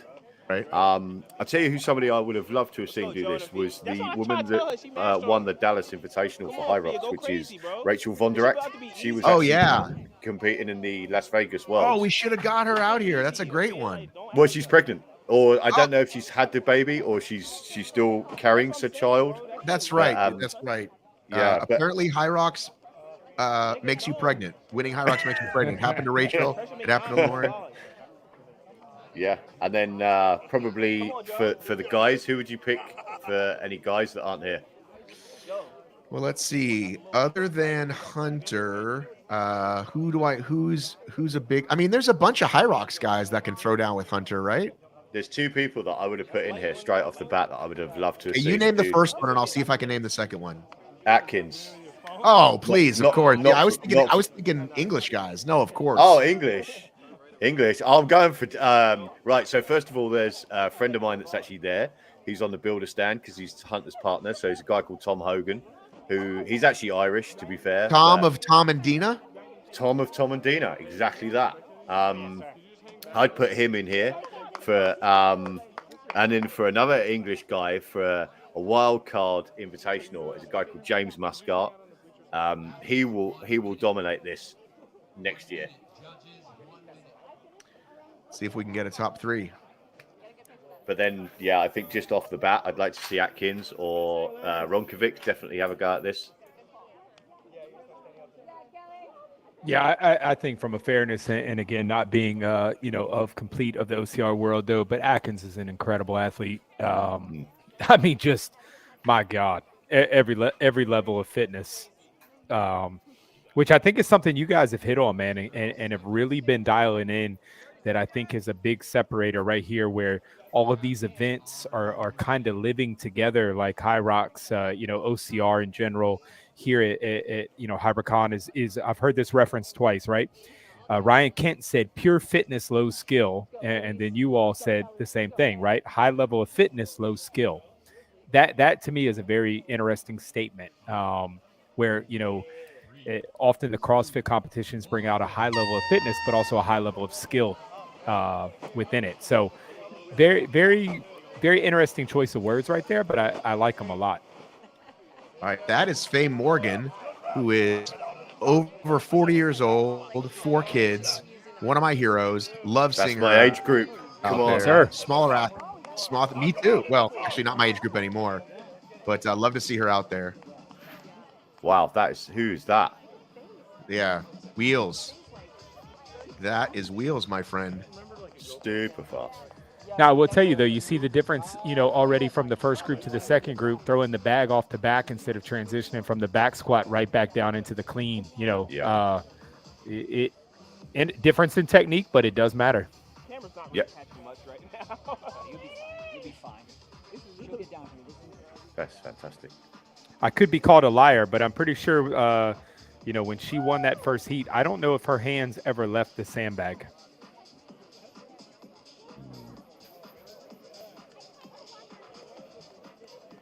Yeah, it's got some strides right here, though. She's rolling. There you go. He's fixing it. Maybe not. Wow, making that look like light work. Well, beautiful technique right there. Yeah, 100%. Driving the hips right into a triple extension. That is Carly Wopat, our professional volleyballer.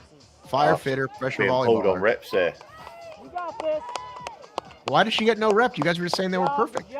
I think she was one short. Yeah, or did she not go low enough? That depth doesn't look. I gotta say that depth doesn't look great. I know she's really tall, but I guess we'll give it to her. Yeah, but we've also become very comfortable with assuming depth of a squat in a generic statement at parallel or below parallel without taking any type of biomechanics into consideration of that. That's complicated as well. So I'm getting the word here from Miranda on site. First three of that round, Jareen, Calypso, who we had a little video on her earlier, and Katie. Yeah. So once again, women who were in that top 8, but not in the top 3, 4, and came along and really shone in this event. Yeah. Matt, Love did it. you get any update on Ida where she finished right there? Ida, we do not yet. I'm waiting waiting to hear. Yeah, my apologies to her and her family too. Ida, not Ida. Sorry. It's okay. That's consistent there. She's been consistent. It's good. Yeah, she's rolling. What she's got to do, keep that pace up now because it's just so smooth. So smooth's just going to equal fast. Smooth equals fast. That's why I said that this week to my friend. So slow is smooth, smooth is fast. Even I know that. So, and it works. And for me, it's running, right? Like I don't do these quick type workouts. I do much longer stuff. But when I'm feeling it, just slow is smooth, smooth is fast. Just keep repeating it. And then, you get in that rhythm, slow is smooth, smooth is fast. And all of a sudden you forget that your calf hurts or your ankle hurts or your butt hurts. Many of my things hurt. It just does as you get older, though. It's the recovery for me. It just takes longer and longer to recover. What do you think about Tobias Laudvin as a competitor? He will take the title from Hunter this year. Not maybe the time. I don't think we'll see him break the 55, but he will definitely be the guy. I don't think Ryan will beat him, but Toby's been very ill. He caught COVID and then caught pneumonia, I believe, off the back of it. And his recovery has been, a lot. So when he's on top form, he's already competed in Basel, and won that and looked good. So yeah, I'm expecting big things for him this year. So that's Carly, our leader of lap 2. There's Kelly Sullivan, who I thought was Jareen earlier. They're both wearing shades. So Carly clearly did not finish in the top 8 for that one, but she's long, strong. You would think that first event would have been more her speed. She's got that lean, tall, strong. You think the rowing would be great, and then she's clearly strong enough to hold the weight. So it's interesting that she was out of the top 8. Maybe she was just behind in 9th. I don't know.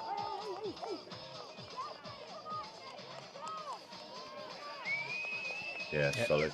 Yeah, she's definitely maintaining. Same thing as we watched kind of in that first heat. She is looking consistent all the way through. That might be Kelly Sullivan behind her, unless she just lapped Kelly. Yeah, she definitely lapped whoever that is. Okay, man, look at her dwarf over these women. Look at this. This is she's right at home with this. To quote a certain phrase, everybody, just look at the fitness. Look. Let's go, Fee. Yeah, and I think even, in line with Austin and Battle Bunker in general, right? Look at the mental fortitude here. Even from the emotion shown in the expressions in the face, right? She is in the zone, and she does not care about anything around her other than accomplishing what she set out to accomplish. Yep. That's just one foot in front of the other, just every step to the next one. Yeah, it's fantastic. It looks really good. Really good. Yeah, and I think she's even got a little bit that others aren't, which is she's had to move left and right to get past people. Yeah. Fantastic effort. Yeah, because, I mean, even just crowd dodging, it takes time, and it's just that it breaks your rhythm ever so slightly. Yeah. It's enough just to throw you off. So, yeah, fantastic effort. Fantastic, mate. Fantastic. Cheers, mate. Do you know what? We can't say Minnesota. Say Minnesota. Say Minnesota. Minnesota. See, it sounds so good. It's like Hunter's name. If you say Hunter, it's like Hunter. It sounds really good. But when us English people say it, it's like, oh, Hunter. Are you familiar with Tom Beaver at all over there? Tom Beaver? Yeah. Beaver family, Beaver Fit. Oh, yes. Yeah. Okay. Beaver Fit. I know who. Yeah. Okay, cool. Yeah, I'm with Beaver Fit North America. So, cool. Yeah, Tom and I've done a few events together. Ah, mega. Awesome. Yeah, it's just some words we can't say, and we shouldn't try. So there's another wave. Or is that, there's been 2 so far, right? Yeah, So 2 with the two out men, of they did 4. 4 8s. Yeah.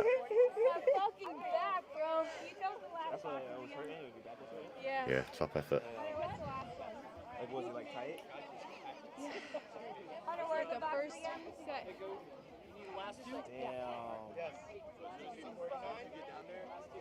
All right, we are about to hear from Miranda.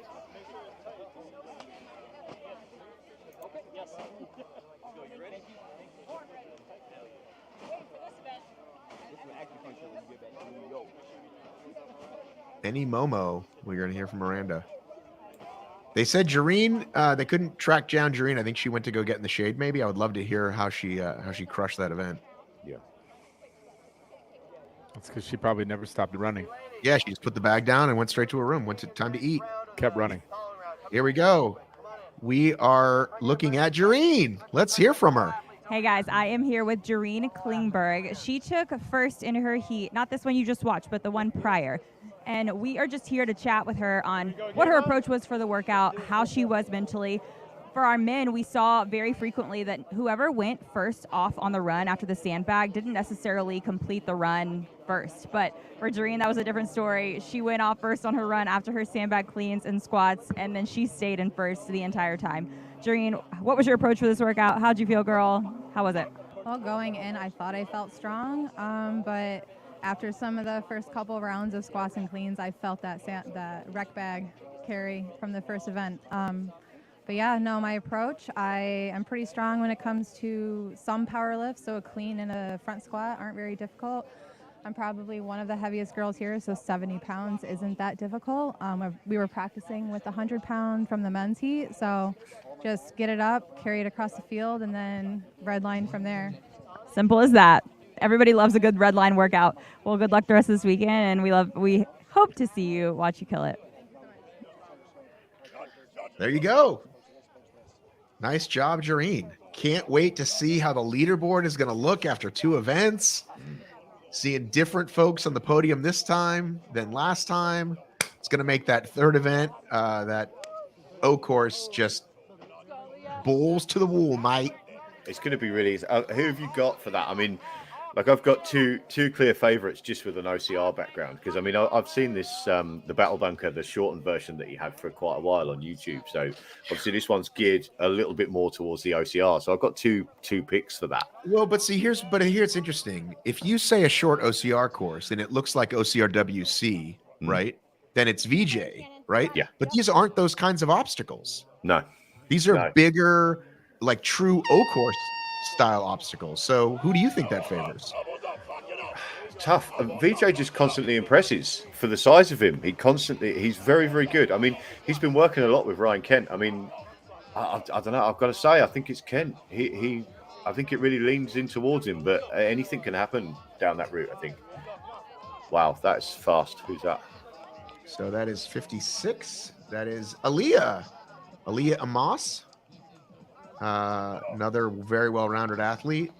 Wins a bunch of local OCRs. It's a big stride there. Real big. Yeah, Really big. I think she's not that tall, but very long legs. Mm. So yeah, again, VJ. Oh, now we're gonna get Carly. Go ahead. Our next heat of women are kicking off right behind me, but before they do, and before we get back in on the action, I am here with Carly Wopat, who absolutely smashed the FUBAR event. I mean, no one was behind her in sight.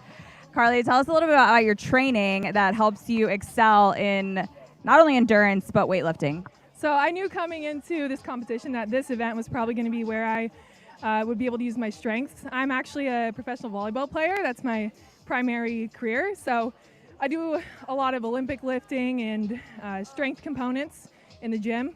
And then I also got into CrossFit. So my background suits me for this kind of short, explosive workout. But it still hurt.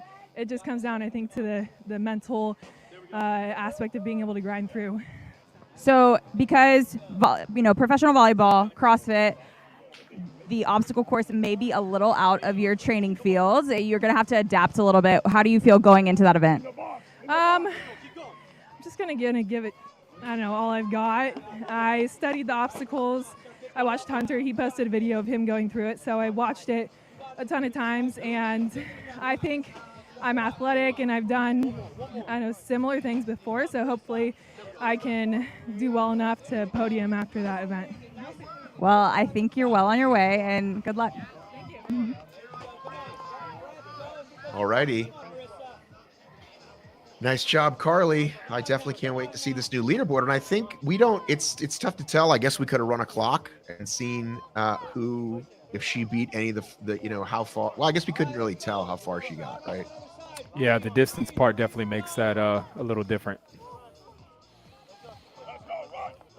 Watching from Alabama. Do you know where that is, Joe? I do. Have you been over here? I have. I was over there in Vegas. Man, I stood with you in Vegas. What the hell? Joe, I'm extremely famous. I can't remember everybody. You sure? I have the UK's biggest podcast, mate. The UK's favourite podcast. Oh, really? Biggest or favorite? Which one? Well, it's whatever I choose to say on the. So I've got a long-running joke with Ian from HXR that I always say that we're the UK's most loved podcast, and he's the second favourite one. That's just a long-running joke, so I just couldn't waste an opportunity to get that in on a platform like this. Can you remind me where we stood in Vegas, though? Honestly, Vegas was several years ago. So where were we? It was last year, wasn't it? We were stood. Last year was Laughlin. Huh? Vegas was 2014 to 18. High Rocks Worlds. High Rocks Worlds. That was Vegas. Yes. Yes. I think we were chatting by the registration. It was only a very brief chat, I think. Right. Dr. Nuts wants to be on the screen. There you go, Dr. Nuts.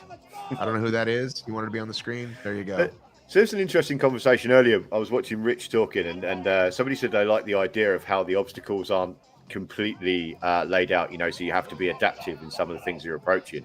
And Rich commented that he didn't always like that in an athletic environment because it doesn't give you the chance to mentally sort of prepare for exactly what you're going to do. Which I thought was really good because I actually stand on the side that I like it if you've got to be adaptive to something you come up to because it kind of makes you work that little bit harder for it. Who brought up that? Yeah, that's what I was talking about. Funny you say that because even on the break, I had a call with one of my counterparts who was he was National Strength and Conditioning Association Director of Tactical Training, right. And on the tactical side of things, we live on adaptability, right? Like exactly. That's cool if the bar is bigger. Guess what? Like the movement pattern doesn't change, and I think that's the important part that we never forget about fitness as a component, right? Like if you have a sandbag or you have a barbell, it is still a clean, right? The movement pattern is still the same. What you have in your hand has changed. And so, yes, I 100% agree. I like seeing the things change. I like seeing people adapt. And I like to see when people come up to it, do they say, I've never done this before? Because that's not true. You have. You've never done it on this before. Yeah. I like the adaptive thing. I think that they, I mean, you and myself come from a similar line of work previously. So I think that my previous line of work definitely lent to my adaptability like that. But yeah, for me personally, I do like it, and it's kind of what we're seeing here a little bit. Just different athletes. I mean, Chris Rogowski there seemed like she was really struggling, and that would have been a certain pick, and she's done that movement countless times in the gym. I have no doubt, but for whatever reason, variables here have gone against her. Yeah, very fair. And I think that just reminds us why training is important. Absolutely. The fact that how you train and what you train with does matter. Yep, 100%.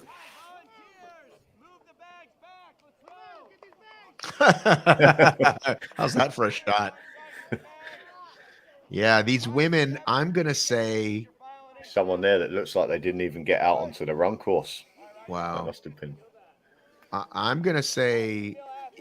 Could the temperature jump 10 degrees since the men went? I mean, it could be considerably hotter now for these women.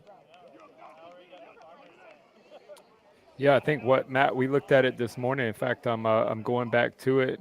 When they came out this morning, it was 57 degrees. Looked like it was and it was gonna warm up to 73. So, Jesus, that's Fahrenheit, Joe. Wow, that's hot for us English, Farron will be roasted.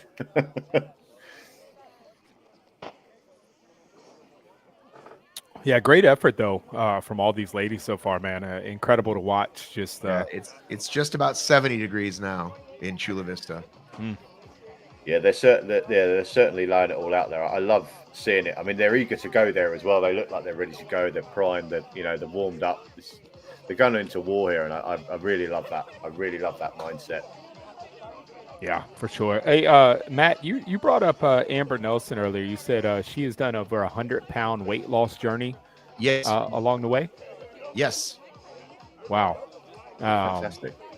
That's pretty incredible. And she's been in. Is she OCR specific, or is she doing other things? Well, now she's finding her way, obviously, into here. But she came through. These sports weren't quite existing a few years ago. But yeah, she came in. It changed her life, as it does for a lot of people. I mean, listen, me included. Like I said, I didn't have some massive weight loss journey, but I went from a very average, pretty static dad to a guy that's done some ultra marathons and done a lot of pretty awesome stuff. Yeah, man, that's awesome. I've followed you for a little while, Matt. I've seen what you've been doing, mate. It's truly inspirational. It's nice to see people do things as well, and it's great that you've got a platform that you can talk about your achievements from, because it inspires others to get into fitness,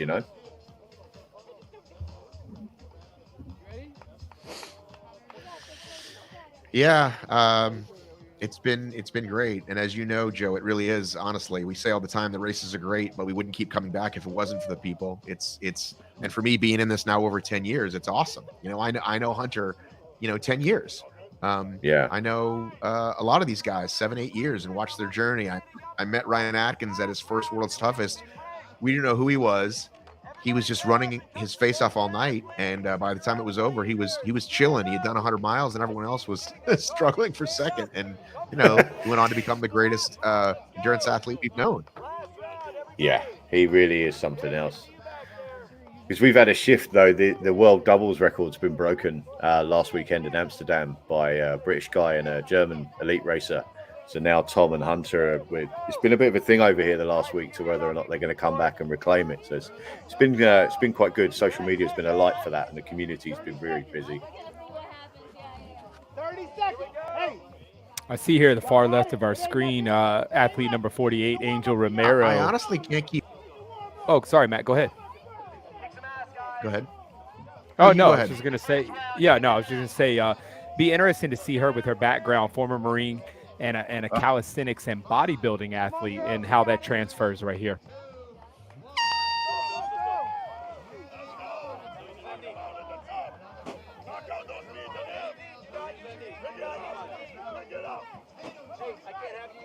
Your buddy's not going to have a voice when this is over. I was just going to say that. Oh, yeah, that's a different approach to picking it up there. Yeah, and kind of like I said, I was curious to see the crossover. You know, there's a big difference, right, with a lot of times bodybuilding and not. Oh. What's up, guys? Miranda here. Another heat is completed of our women's division. They just completed another round of the FUBAR event. Again, 4 sandbag cleans, the front squats, a jog down and back, and then they are accumulating as many meters as they can around this field in the remaining 6-minute time cap. In third, unofficially, we had Marissa Coy.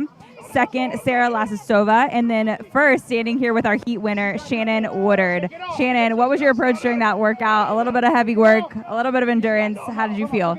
I felt good. The last few weeks I had done the TFX qualifiers, so I was really primed for short, really hard intervals. And I struggled on the first event because I didn't do the ruck the way I should have, but I tried to sell out on this one, knew it was my event.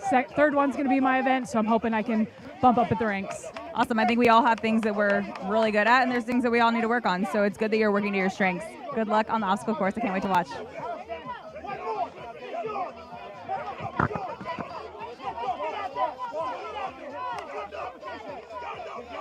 Oh, Pain Cave, come on. That's a fantastic effort. Come on now. So we just talked to Shannon. That is Shannon with Chris Roglowski. They did a team with, they went down to compete in that Legends of the Falls, which is Rich Froning's event.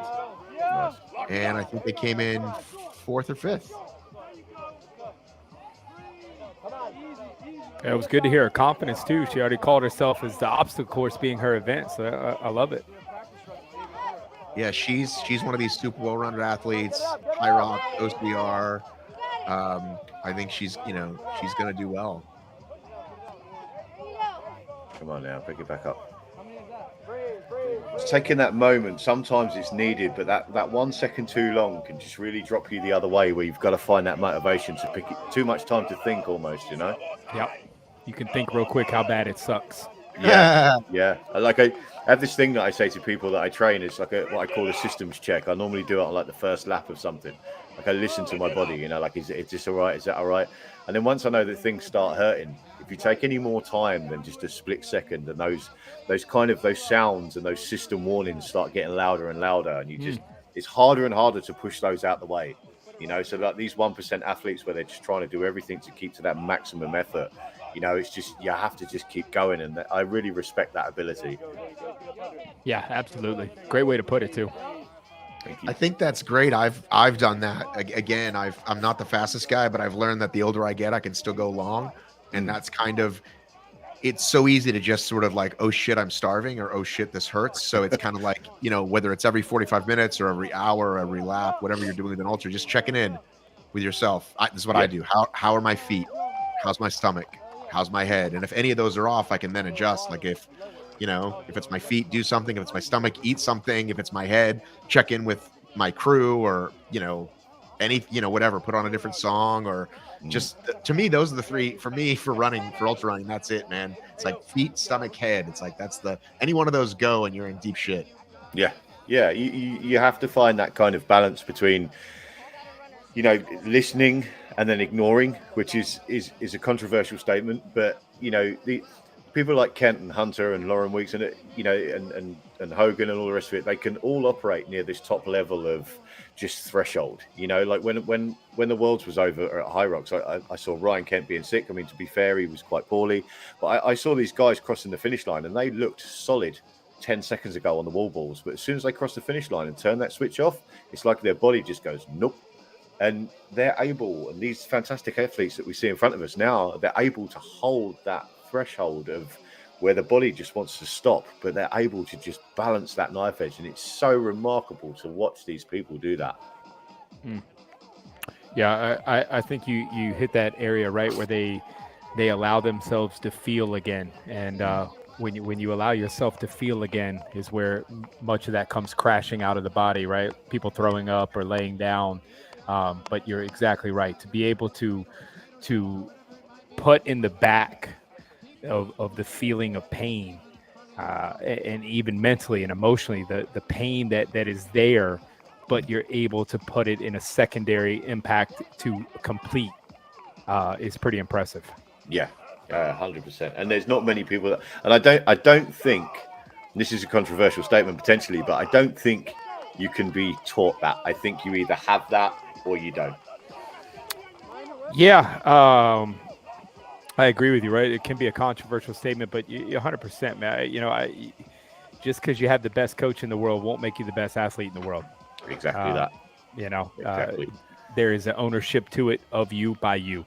Yes, 100%. And these guys here, I mean, oh, that's a fall there. Are we okay? Oh, no, time. Let's go get him. No? The only time. Well, I thought I didn't hear anything go off, but they all seem to drop. Yeah, no, it must be time because their judge is signing off. Yeah. I didn't hear any. Thanks, Familiar Joe. Appreciate you. And there's a great example of what we just talked about, right? Like letting yourself feel again. 5 seconds ago, you're running with 70 pounds on your back. Yeah. Right. And now all of a sudden, you're letting your body tell you exactly how horrible that was, or how disgusting it was, as I heard earlier. Yeah. Lay down. Lay down. Yeah. Let's see. Let's go home. See if we can hear what's going on here real quick.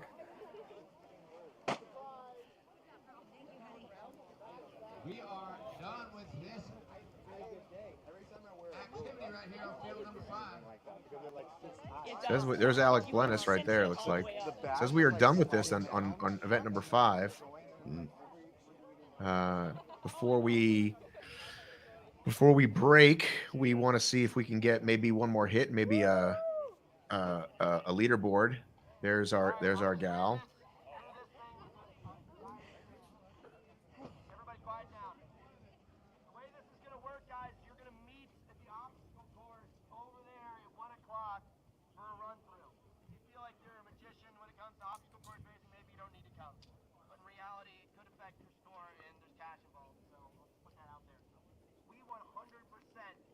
Okay, so an hour and 15 from now, they're going to meet at the O course. Sounds like he just said. Sounded like they were giving him a run through, didn't it? Yeah.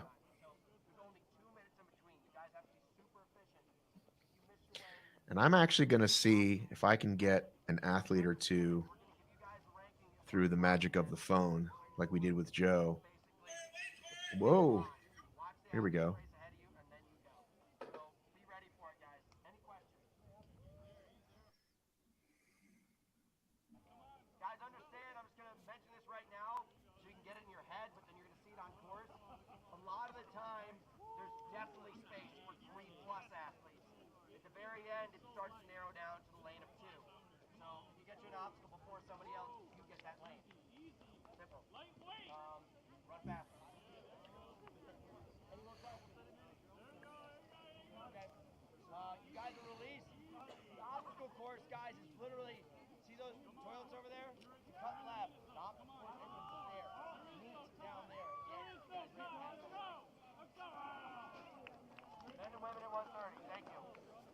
Fantastic.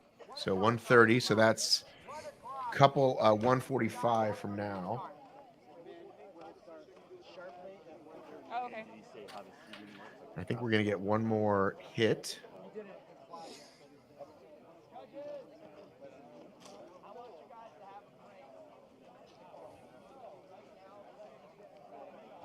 Are we moving the bags over here? On my face, like how that thing ripped my face.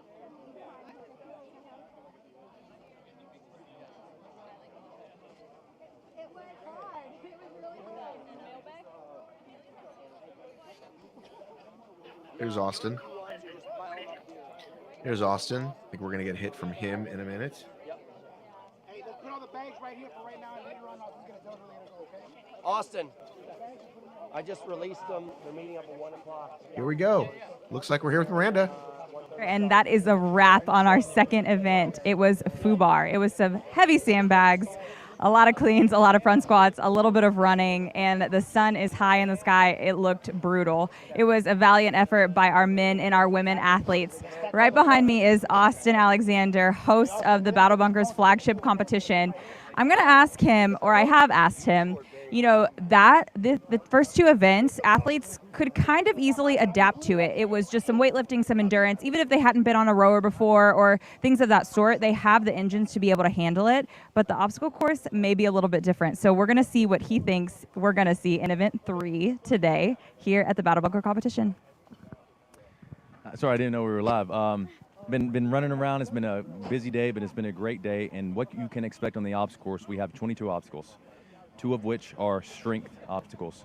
So you may see a lot of these OCR athletes come in here and excel at the course, but it doesn't mean they're going to have an overall score in the competition. We have a very well-rounded group of events, including the Triple R, the FUBAR, which we have already done, and then this last course is really going to set the tone. In this course, you have to be able to push, you have to be able to jump, you have to have a vertical, you have to be able to pull, you have to be able to control your body, and you have to be able to pull your body above lots of obstacles. It's a lot of pulling, it's a lot of body work, body maneuverability. That's what we focus on. This, for the users or athletes that complete this course, they are going to be very well versed in body control, body movement, and really just controlling their body. I mean, a lot of it is hanging, a lot of it is footwork, a lot of it is running. It is a tough course. It is one of the toughest course that I have ever ran. I've ran lots of Army obstacle courses. Camp Talega, I've ran it a million times. This is a tough course, not only because the obstacles, because of the strength portion as well. When you combine those two, the athletes are going to meet their max today. Thank you for the rundown on that. I can't wait to watch these athletes complete that. You're going to run it too, right? Tonight, when it gets cold out. Guys, if we get 2,000 likes on this live, YouTube or Facebook, then Miranda will run the course. And then he has to do it with me. Like that idea. I didn't give him an option. It's not bad. I've run it all the time. Okay. See you guys later. Not fair, but I can't wait to watch these athletes. We are going to wrap this incredible day in about an hour and a half. So you guys keep watching, stay with us, and we will catch you back at our next live stream. All righty. Perfect timing. Look who I got here. How's it going? Look who I got. The one, the only Katie Knight is here. Oh. You guys, do you see what's going on? Should I flip my camera or do you want to see my pretty face? I love your pretty face, but for the YouTube, switch it that way. How do I switch it? What's happening? No, you're fine. Just turn it. I meant just turn it. Just turn it. So we got some vendors and booths. Faye's getting adjusted at the chiropractic center. Go back to you, silly. What's she doing? Woo! Safe to me or you. What Katie, do you want? Katie, What? turn it like this. Turn it sideways. Oh yeah. Oh yeah. Sorry, Mappy Davis. I want to say hey to Aaliyah too. There we go. Katie. Reporting live. What? Perfect. Oh, Tell okay. me about the first couple. Let's talk about the first event. Yeah. You finished in what place? In what place? Yes, for event number 1.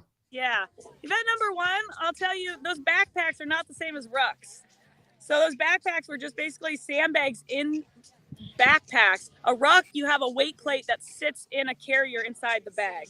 So a little different. You had to like cross-country ski and like cinch the bag up the whole time, but that was fine. And then it scored. I don't exactly know how it scored because basically each event of that first event, so the ruck, the row, and the 800-meter run is scored differently. So if you ran the 800-meter faster than other people, you actually got bumped up in the placings. No idea how that works. Don't ask me, but that's what happened. Okay, so you guys have any questions before we go to event 2 for these guys? I'm here with Joe Patrick and Jason Clark. Any other questions for Katie about event 1? I have questions about event 2, but I want to see. Well, I would just say fantastic effort, epic performance from you. Thank you. Really. Thank you. I think you nailed it. Definitely looked very strong. But it's interesting what you said. That's the point. If you don't win, you got to at least look good. Hell yeah. Event 2. So event 2. That's this one. Yeah. That's this one. Yep. did you watching Isaiah get passed by Ryan Kent? Did you think, that might make me think about this differently? Yeah, so there's a little bit of strategy because the bags were kind of like floppy. So how you held the handles really dictated how easy it was to clean those up. So I like basically wrapped my hands in and around everything, kind of like Isaiah and Kent did. And then it was able to clean them up easier. I did start out way too hot on the cleans. Don't suggest that. So you have no idea what place you're in now. No idea. They're gonna let us know. I think maybe on the sandbag one, I was like 3rd or 4th overall. Did you know? We look good.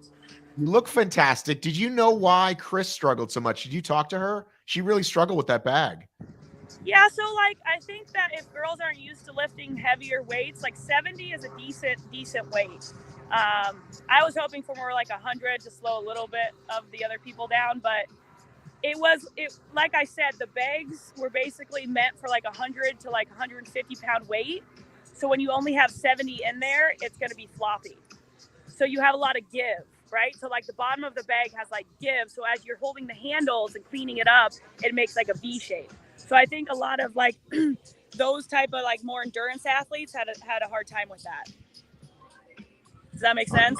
Yeah. Any more questions before we let her go, guys? Yeah, Katie, I've got one for you. You know, I'd imagine lower body has probably taken the beating so far with the loads that have been here. My question is, you know what's coming for event 3. Where do you go into a mental space right now, and how to be the most possibly prepared you can possibly be to start event 3? Yeah, that's a great question. So it has been like a lot of legs, especially with the squats. I mean, we had cleans and rows, so like upper body's kind of even right now. But going into the third event, it's an obstacle course race, and we've been able to see the course, some of the obstacles that are there. So really just like getting some food, stretching out, rolling out, and then just getting ready to go. I think it's like an 8-minute time cap. So it's nothing like crazy long. It's going to be a lot of grip and a lot of upper body, which is kind of nice since, like you said, the legs have taken a beating. So. Yeah, awesome, man. I appreciate it. And, you know, to echo the guy, I mean, incredible effort. And, you know, we've gotten to enjoy to see, you know, you all go to that kind of that blank space in the mind where you don't allow the body to feel, and you accomplish what you set out to accomplish. So kudos to you and the rest of the athletes. So phenomenal job.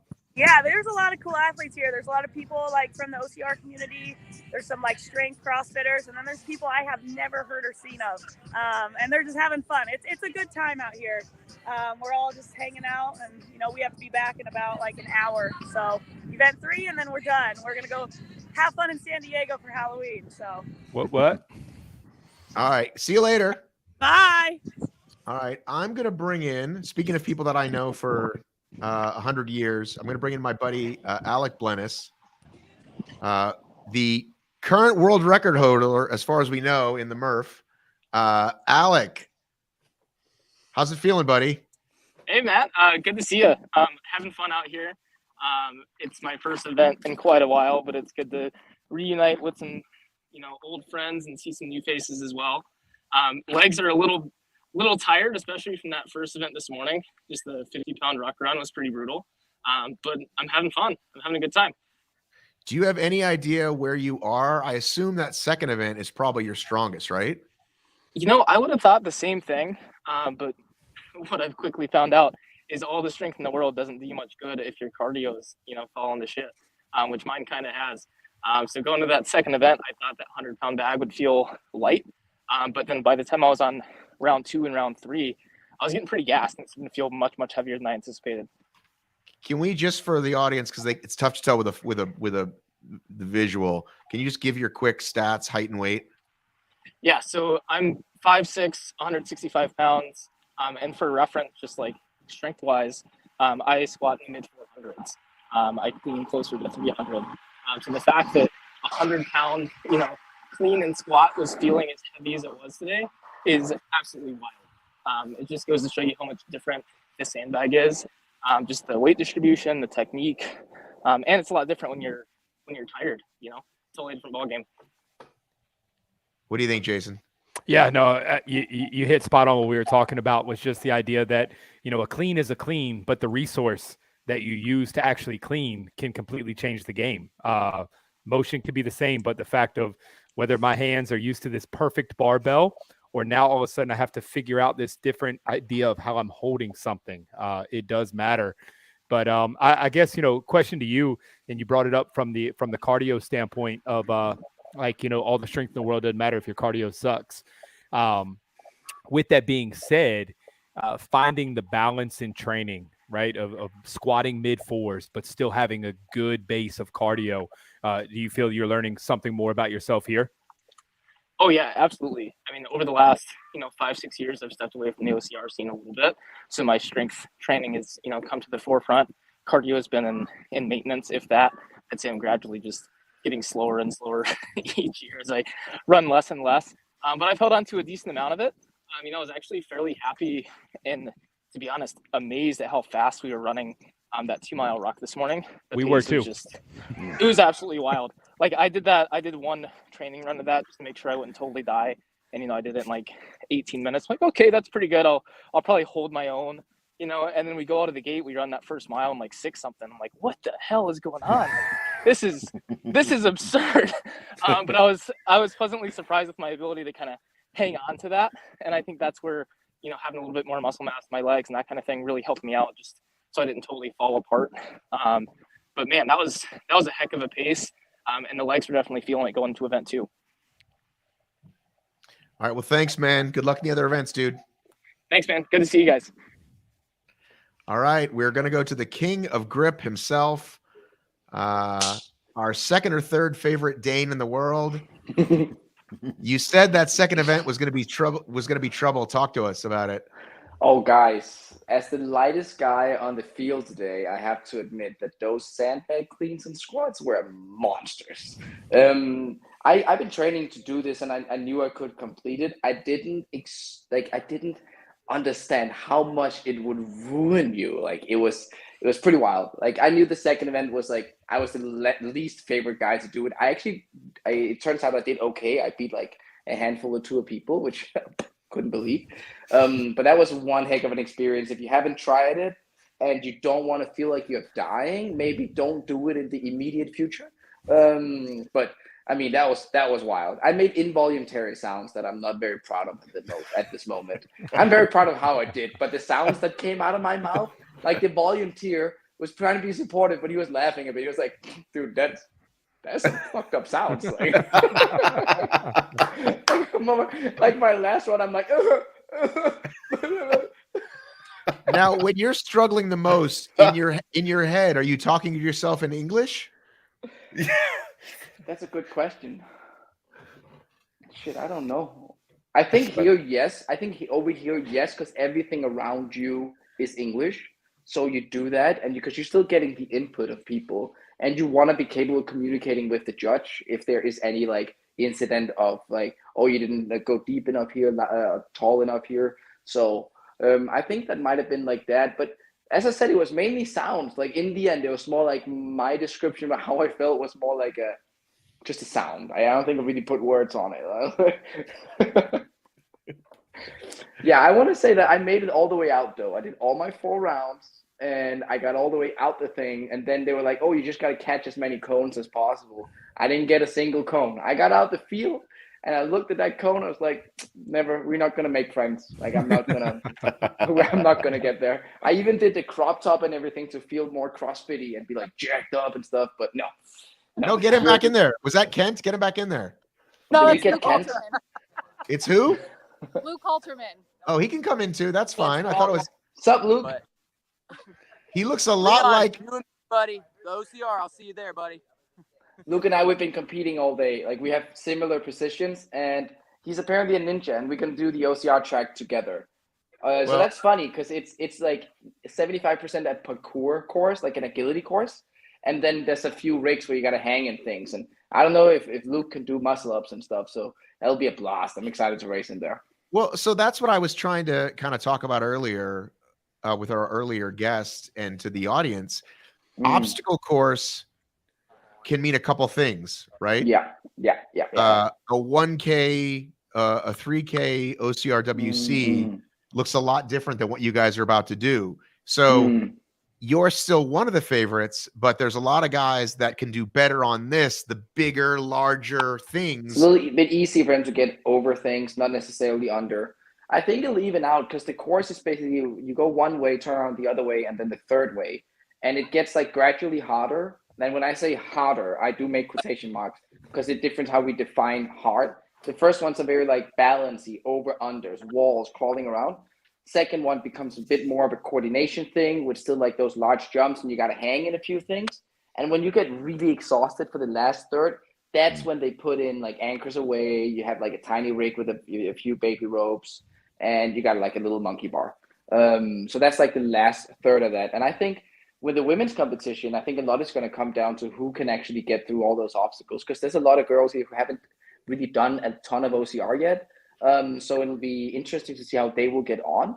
I think in the guys' field, I have a strong feeling I can make a top 3 performance of that obstacle course. I've seen it, and I mean I've done like that kind of like military style obstacle course before. I'm nimble, and as long as my quads are still alive, I can jump around and swing over things. Yeah, you're little, you're sleek like an otter. I think you can do it. They put in a weaver. I think that weaver is going to make a huge difference. Have you done the weaver before? Like about 400 times or something. Yeah, I agree with real technique to that. Yeah, there's a good technique to that. I used to teach that when I travel around if there is a weaver. So I've been instructing in it. I've been competing with it at OCRWC, at European champs as well, OCR European champs. So it's really fun. And I always have this picture of I had John Albon chase me down in 2019 and yell like, weave, motherfucker, weave. And I always have like John Albon's like voice next to me when I'm weaving. And we don't really have that obstacle much more, especially not as it is here. Because here the beams are like, you could almost hold your fingers around it. But the weavers we have in Denmark are like really thick, like a telephone pole thick. So how girthy they are makes a difference and how slippery they are. This is like wood. So you will scrape yourself. The weaver will hurt your body and you will get scrapes. It almost doesn't matter how you do it. You can't avoid that. It's just part of the game. Well, it will be faster though. I want to get to Shannon here and Chris, actually. Keep Chris there. Yes. Go, listen, King of Grip, go bug your sister Ida. Tell her to hop on. Send her the link, okay? I'll do that. All right. Now, listen, 2 people I want to talk to. Fantastic. Chris and Shannon. Shannon won her wave, so we get to talk to her first. Yeah. Hi. No, you can stay there, Chris. You can stay in the frame. Go ahead. What do you want to know? Oh, just how it felt out there. You look strong. Thanks. It was hard. I wish I placed higher in the first heat so I could have gone with the stronger girls. Because when you're running alone and you think you're doing great, but you don't have anyone to chase or hunt down or feel that energy. So I honestly feel like I had a little bit more gas in the tank for FUBAR, but I did my best. I spent the last 2 weeks doing the TFX qualifiers and qualified, but I didn't spend enough time with the ruck. So the first event wasn't great for me. And then I tried to really hammer it this one and the third one. Hopefully it'll bump me up some. Do you know what, like, we had some rough camera issues. Like, when did you get to the rower? Were you way in the back or? Yeah, I came in like past the 20 mark of girls on the ruck. I don't know how I got destroyed like that, but I did. And I had a solid row and a solid 800, but the ruck, even when her and I did Legends of the Falls, like she ran with the sandbag the whole time and I had a hard time keeping up with her with the sandbag. So, I mean, I struggle with weighted runs and it's something I need to work on, but I chose to put the last 2 weeks into TFX and not cardiovascular weighted runs. So that's on me and I own that, but I'm trying to do it all at once. So. All right. So Chris, round 1, you probably knew who you were going to see out there out front, right? You, Ida, Lauren, Callie, right? And how did you pace yourself for that first? First of all, some guys clocked it a little short, looked like 1.8 instead of 2. But how were you looking to go out for that first event? I thought it was a full 2. I just ran as fast as I could. My first mile was 6:11. My second mile was like 7:09. And I felt great. I didn't think the ruck was that uncomfortable. I was expecting it to be way more uncomfortable. It was uncomfortable for me. Yeah, no, that was fun. But my favorite part of that first event was when you drop the weight off and run to the rower. You feel like you're like bouncing. Like that's the best part of the event. That's part of the day so far, honestly. And so for you, were you conscious of, first of all, don't die. You got one more event to go. I'm doing my best. I'm hanging in there.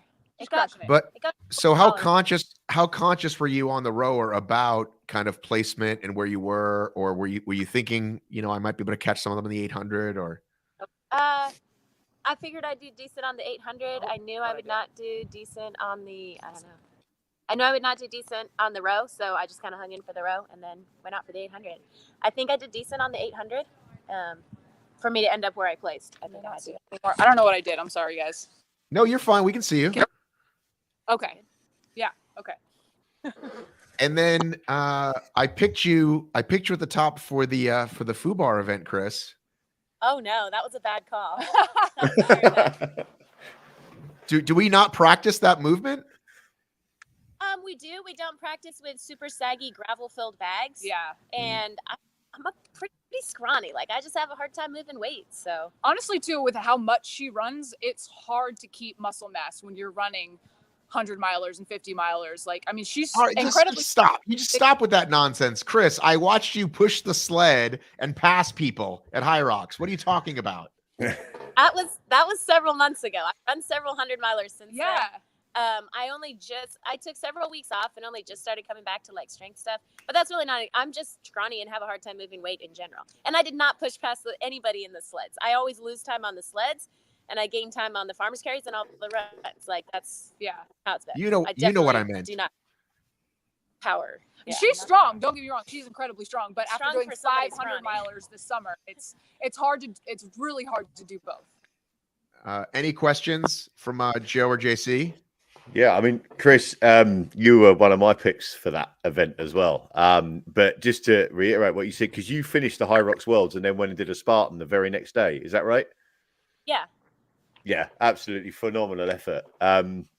I totally get what you say. Well, we saw your cleans there. Are very difficult, and anything with the sandbag is completely disorientating for what you would normally do, because the first thing you set out whenever you do anything with a bar is you position your hands correctly. And unfortunately, with a sandbag, because there's so much movement, that movement has to be quite quick, but it also has to be efficient. But the first thing it does is if it droops in the middle, it repositions the hands, and that just throws everything out the window. So, like, I totally get what you're saying there. But fantastic effort, both of you, all round so far, and I can't wait to see what you're going to do in the OCR. Thank you so much. That's put me in for that. No, one. same here. Okay. Actually, just Chris, what have you got on that bottle? Water, but it's a builder bottle. I think I drank There some you of go. hydration. Yep, builder bottle. Yeah, that's it. Last question. What's the vibe? I mean, usually these things are kind of a love fest with the athletes. How's it going? We love each other. Yeah. Does that count? Yeah. No, yeah, it's going great. Yeah. Everyone's been cheering each other on. It's good vibes. We're all, They make us all room together, so we have to like make friends with our roommates. But yeah. Yeah. It's been a lot of fun, and the training center is incredible. It's just a blessing to be here for sure. All right, let's chat. Let's plan on doing this after event 3, win, lose, or draw. All right. For sure. All right, all right, we'll send you a link. All righty. Well, listen, Joe, thank you so much for joining us. Maybe we'll have you back for the third event. Maybe you'll be in bed. I don't know. I thought you'd come on. I'll be around. It's been an absolute pleasure. So if you need a slightly irritating Englishman, hit me up. I definitely can. I'm not sure if you were aware, but I love the English. I was over there a few months ago. I know you were. I met you were doing a tough. It was a big deal. I did a Tough Mudder, and a couple amazing things happened when I was there. Your women's team won a soccer event, football event for the first time in history, right? Yeah. And then the Queen died. So I don't know how these things are related. All I know is 2 things that had never happened before happened when I went there. So when you visited the country, So we're just I'll keep that in mind. But if you come back on, I'll do my impression, because I'm going to open my podcast every time now with a good day, everyone. Love it. I've been working on it, dude. So I'm not going to do it unless you get me back on for the next event, which is the OCR, right? All right, we'll have to bring you back on. Jason Clark, final thoughts before we break for lunch. I think it's been an impressive showing from the males and the females. I have loved the conversation to continue to evolve around the training aspects that are leading here, but also the idea of what happened. You know, people grabbing sandbags that aren't used to grabbing sandbags, but they do grab a barbell.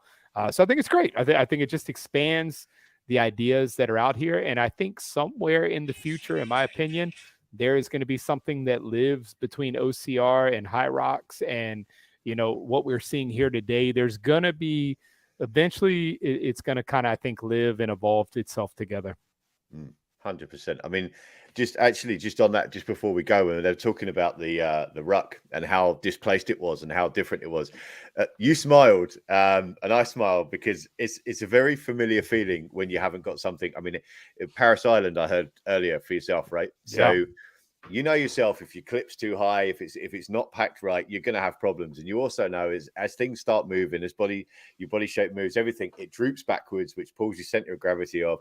There's a whole host of things there. And if you're not used to that, that changes the dynamic. You know, you're working your core a lot harder. You're constantly worrying about like how much you're shifting your body weight. You're putting extra work into just holding something there. So, I mean, there's a lot to be said for how these things are actually packed.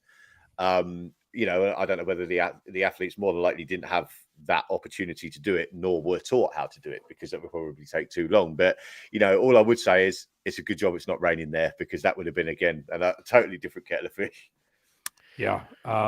You bring up a great idea with the ruck. And that's why, you know, Matt, you and I even talked about it. I said, you know, what would OCR look like if between mile 2 and 3, they grabbed a 50-pound ruck and threw it on, you know, what that changes. But you're 100% right that if you let those details, like we talked about, come into the mind to remind you how bad this sucks right now. I'm feeling every foot strike. I'm feeling it move and hit my back. I'm feeling the rub marks that are ripping the skin off my back right now. If that's what takes hold, it's going to own you. Yeah, you're done. Especially if you're ascending as well, it's the worst. That can end everything straight off the bat. I mean, I know Farron would have found particular comfort in that. I wouldn't have mind betting, because obviously of what he does, and he does train that a lot. So, but you know, again with these things, being adaptive in that environment is very, very difficult, and that does purely down to mindset, as we spoke about earlier. Yeah, for sure, man, for sure. All right. Well, listen, thank you so much for joining us. There's a new link for event 3. Just hop on Battle Bunker, their YouTube feed, the one you're on right now, and just click it. It'll pop up for you. And also follow on Instagram on the Battle Bunker. I'm sure they're resharing a bunch of stories and all your favorite athletes. We will be back in about an hour with the 3rd and final round of the first ever Battle Bunker. Until then, see you in a few, guys.